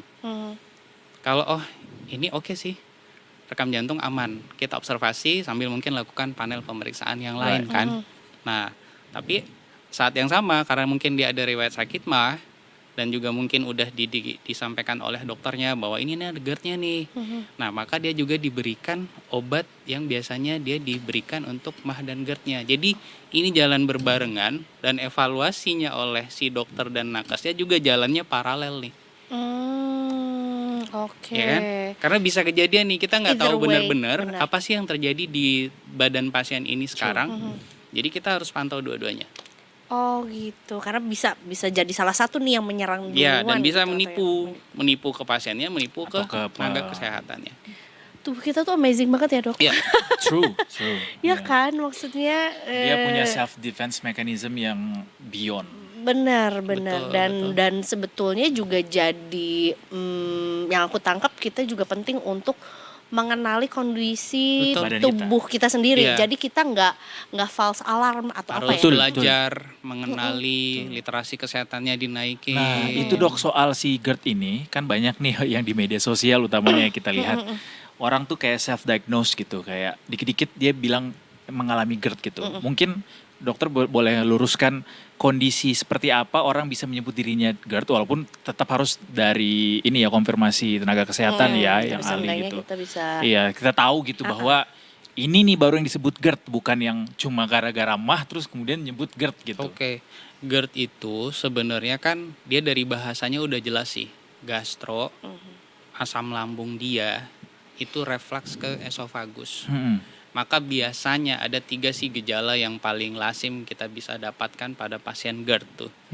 Memang dia ada penyakit mah, udah ada nih. Jadi Oke. mahnya ada disusul GERD. Berarti harus ada mah dulu nih. Mostly ya, enggak Mostly, juga. Di oke. sebagian besar pasien Baik. mah dulu. Oke. Nah, yang kedua, gejala yang dirasakan itu adalah nyeri yang heartburn tadi. Panas gitu ya. di Panas sini. karena nggak boleh di situ sebenarnya asam Ya. itu. Kan dia jadinya iritasi ya, asam tuh. Dan Si. asam lambung itu betul-betul karena tulang yang kecil pun itu habis sama dia. Ya kan? Kuman kalau masuk ke lambung itu mostly hancur tuh. Oh. Itu benteng pertahanan kita sebenarnya. Wow. Saking kuatnya asam lambung itu. Yang ketiga yang biasanya dirasakan adalah asam di mulut. Karena dia sampai sini. Iya. Ya kan, ada yang sampai dia ngerasain pahit banget, asam banget. Nah, itu tuh yang biasanya kita tanyakan, kita kejar gejala dan tandanya. Jadi kalau belum ada tiga-tiganya itu belum bisa disebut GERD. Bahkan ada ketiganya pun dokter akan Belum tentu. melakukan lagi, Oh. melanjutkan lagi. Biasanya kita ada tuh skor penilaian, oh ini risiko GERD-nya memang tinggi, sedang, atau cuman minimal saja. Yang mau gold standarnya lagi itu nanti dikerjakan oleh teman-teman gastroenterologis. Nanti mereka menggunakan endoskopi. Lihat emang udah ada luka belum ya di esofagusnya dia. Katup yang tadi dibilangnya longgar itu emang masih bagus atau emang udah dol gitu. Bisa begitu. Nah GERD yang paling rendah dampaknya sampai ke sedang dan tinggi itu kayak apa dok? Di klasifikasiannya. Kalau lagi-lagi golden standard adalah pakai endoskopi ya. Endoskopi. Nanti dari situ biasanya kita akan melakukan klasifikasi. Oh ini emang kerusakannya masih minimal atau emang ini udah berat banget. Dari situ. Oh dari endoskopi tadi Ya. ya. Di luar itu mungkin karena masih terbatas fasilitas, mungkin karena masih kan nggak semua orang tinggal di dekat dengan fasilitas kesehatan yang ada endoskopinya tuh. Betul. Dan nggak ujuk-ujuk juga semua pasien dengan keluhan heartburn Langsung sama endoskopi. Kalau tiba-tiba dokternya ayo kita endoskopi, nggak juga gitu. Nggak juga gitu. Jadi biasanya kita akan mengevaluasi, oh pola hidup dia seperti apa. Dengan obat ini dia berespon bagus apa enggak. Dengan manajemen stres dia bagus apa enggak. Jadi kita akan melihat banyak sekali faktor. I see. Nah, di era dan usia yang sudah ingin menginjak kepala orang Kepala ini, orang lain. kebiasaan apa yang sebenarnya terlihat sangat sederhana tapi paling bukan Rentan. mematikan, iya, tapi paling berbahaya Mengundang penyakit ini. itu dia. Gendut sama rokok. Oh, berat badan berarti. Ya, berat badan yang berlebih terus ditambahin tuh sama asap rokok. Jadi si Kan gendutnya rokok nggak dikunyah, nggak tetapi ditelan. dia merusak katupnya. Oh, Si itu asap rokok itu ngerusakin katup. Seberapa besar faktor rokok ini terhadap faktor-faktor lainnya? Again, saya belum bisa bilang karena itu hasilnya bervariasi. Oke. Tetapi rekomendasi kita sama semua pasien GERD adalah turunkan berat badan, pola makannya dari yang besar jadi kecil tapi sering, ya kan. Tidurnya jangan, jadi habis makan nih dia duduk atau berdiri dulu Right. sekitar 3 jam beraktivitas, nggak boleh langsung tidur. Oke. Jangan. Kalau dia ngerasa nggak enak, dia harus miring kiri dan berhenti merokok sama minum alkohol. Oh, miringnya harus ke kiri ya? Kan Biasanya itu akan membantu karena kan lambungnya di Iya, kiri di kiri, ya. betul. Jadi dia akan mencegah Sunnah Rasul mengurangi juga tuh nginep ke kiri ya? miringnya ke kanan. Oh. Kalau ke tanpa kanan. GERD, ya kalau tanpa masalah di lambung biasanya miring kanan lebih Kanan. oke. Tetapi Oh. kalau GERD-nya mengganggu, Oh, kita justru Ke Kiri. kiri, ngikutin si arah si GERD. supaya si asamnya Si nggak lambungnya. ke atas, Oh nggak gitu. reflux. Wow. Berarti ini kalau ngomongin soal berat badan dan ya ukuran Biasa tubuh merokok. gitu ya. Itu jadinya kemana-mana tuh. Nggak body shaming Iya. loh ini ya. Bukan, maksudnya jadinya kayak ngomongin soal kopi, susu, Iya, gula, iya. ya kan? Betul. Itu juga adalah Sama Garam. mager kan, iya mager, stres, sama polusi stress udara. eating. Oh, polusi juga. Polusi ya. udara Di mana juga ini populasi di berkontribusi. dunia ini? Dok, apa Sempan. kaitan polusi udara dengan berat badan? Jadi kalau udara itu polutannya tinggi, Iya. oksigennya itu turun ya. Betul. Jadi ada beberapa jurnal itu bilang bahwa mereka yang tinggal di daerah yang polutan udaranya tinggi, itu tuh lebih rentan terjadi overweight atau bahkan obesity. Kecenderungan buat makan lebih banyak gitu Bukan maksudnya. dari makannya aja, emang oksigennya turun kan. Turun. Oh. Oksigen yang turun itu akhirnya membuat orang Bahkan berimbas kemana-mana. Oh gitu. oh, Jadi stres, kemudian ada yang larinya ke cepet makan capek, gitu-gitu karena ya. dia rasa nggak fresh, dia makan lagi kan. Pantesan ya orang yang di desa-desa tuh walaupun makannya banyak, tapi karena hirup Iya. oksigennya Dan mereka jalan kaki. Iya Jalan sih. kaki. Dia ke pada sehat-sehat gitu mana maksudnya. bercocok tanam. Iya, Ya iya, kita beli galon aja nelpon orang. Iya, Diantar sampai depan galonnya lagi. Gua ngangkat ya dari lantai 1 ke lantai 3 galon. Bohong. Serius. Galon Kapan-kapan ukuran gua apa bikin dulu? kontennya Galon deh. ukuran apa dulu? Nah, galon bukan Yang- galon yang galon yang ada di Galon. Berapa liter sih itu yang si 19. Iya itu 19 liter. Ya, lumayan. 2 Ya, minggu ya, sekali. ya. Lumayan. Ya gitu. Tapi kan seringnya kan orang minta antar bukan cuma minta antar galon, minta antar sampai depan galonnya, sampai depan Sampai dipasang, dispenser. sampai dipasang. Sampai dipasang gitu. Oh. Tapi lumayan loh buat gitu. latihan itu ya dok ya. Nggak Mencoba mager. memvalidasi. Nggak mager. Wah, ini Kesehatan menarik Hidup ya. aktif iya, tapi juga nggak bisa kita hitung sebagai olahraga. Baik, siap. Oke. Kalau misalnya ini gerakan sayangi lambung kita. Oh. Ketika kita tahu lifestyle, gimana dong kita nggak bisa mengubah polutan di dunia ini di Tapi sehari-hari ini bisa kita. nuntut pemerintah loh untuk mendapatkan Iya. udara yang bersih. Iya sih. Since we cannot do much about it kan Iya, gitu karena ya. itu di amanat Kewajibannya undang-undang. mereka. Wah, Atau enggak jadi kemana seru kan kita tuh ngobrolnya kemana-mana jadi ngesu pemerintah nih tiba-tiba. Soalnya gara-gara pemerintah pernah kalah juga di persidangan. Oh. Kita minta udara bersih dan Iya, pemerintah kalah nggak anyway. bisa provide itu ya. kok terus Tapi udaranya anyway. jadi bersih. Enggak juga sih. On the way. Seenggaknya guilt trip aja dulu. Iya. Tadi mau nanya apa? Iya maksudnya gini kayak Gerakan gerakan sayangi sayangi lambung. lambung kita yang bisa kita lakukan sehari-hari apa ya dok? Banyak sih, tapi mungkin 8 teratas melihat pola anak zaman sekarang ya. Pertama sebisa mungkin tadi 2 tuh, rokok sama alkohol dibikin low atau kalau memang musnahkan. bisa, wah jangan ntar. Ada Jangan, pantan daerah juga banyak dari situ soalnya. Tekan Kalau emang bisa mampu 0 mungkin. deh. Ya, mungkin ya. Itu satu. Yang kedua, coba sekarang mulai tahu kalau tingginya 170, berat badan Idealnya target berapa? kita berapa sih sebenarnya biar sehat nih. Karena ini bukan cuma bicara lambung dan GERD aja, karena memang banyak penyakit yang lain juga yang bisa kita hindari kalau kita nggak overweight. Yang ketiga, pola makannya. Sebisa mungkin nggak langsung pola makan yang besar. Mending pakai pola makan yang sedikit tetapi sering. Berhenti sebelum kenyang ya dok ya. Kira-kira. Keren. Ntar kan mau bulan puasa lagi tuh bulan depan ya. Iya. Wow. Itu Tantangan buat pasien GERD sama MAH tuh. Oh iya Oh ya. gitu ya. Karena Tapi kan ada obatnya katanya. Biar tetap tahan. beda. Obat adalah challenging. Menanggulangi. obat adalah Untuk level 2-nya kalau saya bilang mah.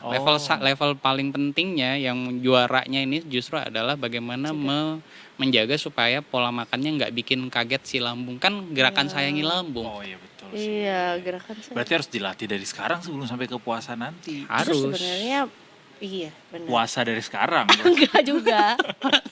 Iya kan nggak apa-apa juga. Iya nggak apa-apa puasa juga kan. kalau ada yang mau Iya, silakan. water fasting bisa. wow, sebelum water fasting yang lebih lama itu menurut gue waktunya dia lebih Di F aja dulu ya. Terus pola makan. Coba Gimana tuh, diperhatikan apa yang masuk, ya kan? Kayak Kurangi apa? Kurangi cabe-cabean. Wah, cabe-cabean tuh bukan. naik motor bertiga dong. kebetulan udah lama kita tinggalin dok. Udah gak boleh tuh. Udah berapa tahun yang lalu gitu. Iya, iya, iya. Yang pedas-pedas. Iya, yang pedas-pedas. Oke. Iya, cabe lah. Iya kan? Iya, iya. Tepung-tepungan. Ya, not diet so, ya. Tetapi intinya adalah perhatikan apa yang nyaman ke lambung masing-masing orang. Iya sih. Itu. Oke, oke, oke. Terus Kita tuh, minumannya juga kayak kopi, teh, soda, itu kan nggak searah Iya, dia iya. dengan si mah sama si Iya, iya. GERD. Boleh tapi porsinya jangan sampai jadi lebih dominan bener-bener, daripada. ya kita mesti perhatikan sih. Iya. Ada orang dia bisa mentoleransi 1 gelas biasa. Ada yang bisa sebotol juga Oh, oke. beda Tetapi tubuh, beda ada toleransi. Ya. Tapi kalau udah sakit ya better Anda kecilin atau memang hentikan. Kurangin sama sekali. Iya, iya, iya. Sama stres sih. Oh, ya, Sulit. hunat. Hunat, tetapi bisa kita coba manage ya supaya dia tidak terlalu besar, tidak semakin menekan, bikin kortisolnya melimpah Go-to-nya ruah. dokter Koko apa supaya bisa meredam stres secara instan gitu? Nggak bisa. Iya maksudnya kayak pertolongan pertamanya Pertolongan gitu. pertama iya. saat stres gitu ya. Tarik napas ya? Atau apa? Enggak deh. Saya Gimana sih meredak. maksudnya? Tapi kan sesuai karakter itu kalau Beda-beda ya, iya pendekatannya ada ya. orang yang dia nggak ya daripada dia simpan kayak sampah di dalam ininya Pikirannya. dia ya mending dia Tonjok orang. ya ada Tembolok. tuh ada sebagian Iya orang sih. begitu dia udah keluarin ya udah buat dia itu udah selesai. Disitulah fungsi samsak itu ya. Iya. Iya, iya. Kalau Ada samsak juga. takut. Ada yang pergi Ada yang apa mikir, oh iya, mengalihkan aktivitas. Karaoke. Hah? Iya kan orang penyaluran Iya, ya, energinya macam-macam. beda-beda. Ada yang olahraga, Yoga, ya kan? pilates. Tim ladies gak ada yang nyebut Ada yang curcol sama Oh iya. sahabat dia. Sama ChatGPT. Oh iya ada juga, Benar, ada juga. benar. Iya iya iya. Wah, seru. Kayaknya kita akan panggil dokter Koko lagi nanti menjelang puasa ya. Segmen lagi. Sepertinya Soalnya banyak gue masih yang mau harus nanya di- kayak salah satu challenge terbesar gue saat bulan puasa adalah Adalah gue ngopinya jadinya jam berapa kalau gue sahur. Ya, pas sahur bisa. Jam- dia gelas yang slow kick apa kecil itu. Ya, shot satu Iya, iya, shot iya. espresso. Yang bener-bener kecil itu loh Mbak yang cuma 10 mili. Kan Anda butuh sensasi kopinya apa the whole volume kopinya? Both. Kalau cuma sedikit ya atau bahkan cuma aromanya aja kan nggak apa-apa ya. latih iya, mulai iya, dari benar, sekarang. benar, Mumpung benar. masih sebulan lagi nih. Iya, Nggak enggak nyampe kurang. sih. Iya, benar. Oke Dokter deh, Koko, kalau gitu. thank you so Terima much. kasih banyak, Kita Dokter sayang Koko. sekali nggak punya waktu banyak, tapi mudah-mudahan di lain Aku tadi kesempatan kita ada aku lagi. dengarnya ya. kayak kita sayang sekali sama Dokter Koko. Iya itu juga. Iya itu juga. Kayak gua tiba-tiba kayak iya sih. This been fun but Lo enggak. ya Lo sayang enggak juga. sayang sama Dokter Sayang. Koko. Terima kasih. Jadi bingung harus Anyway, gimana ya. Dokter Koko satu tugas tambahan. Kita punya tagline. Kalau misalnya kita bilang detik sore, jawabannya adalah Gak cuma hore-hore. Kayak ke situ ya. iya betul sekali. Try. Menyenangkan sekali obrolan kita juga hari ini ya Detikers. Tapi kita masih punya yang juga gak kalah serunya besok dan besoknya juga. Yes. Karena Senin sampai Jumat mulai jam 3 sore.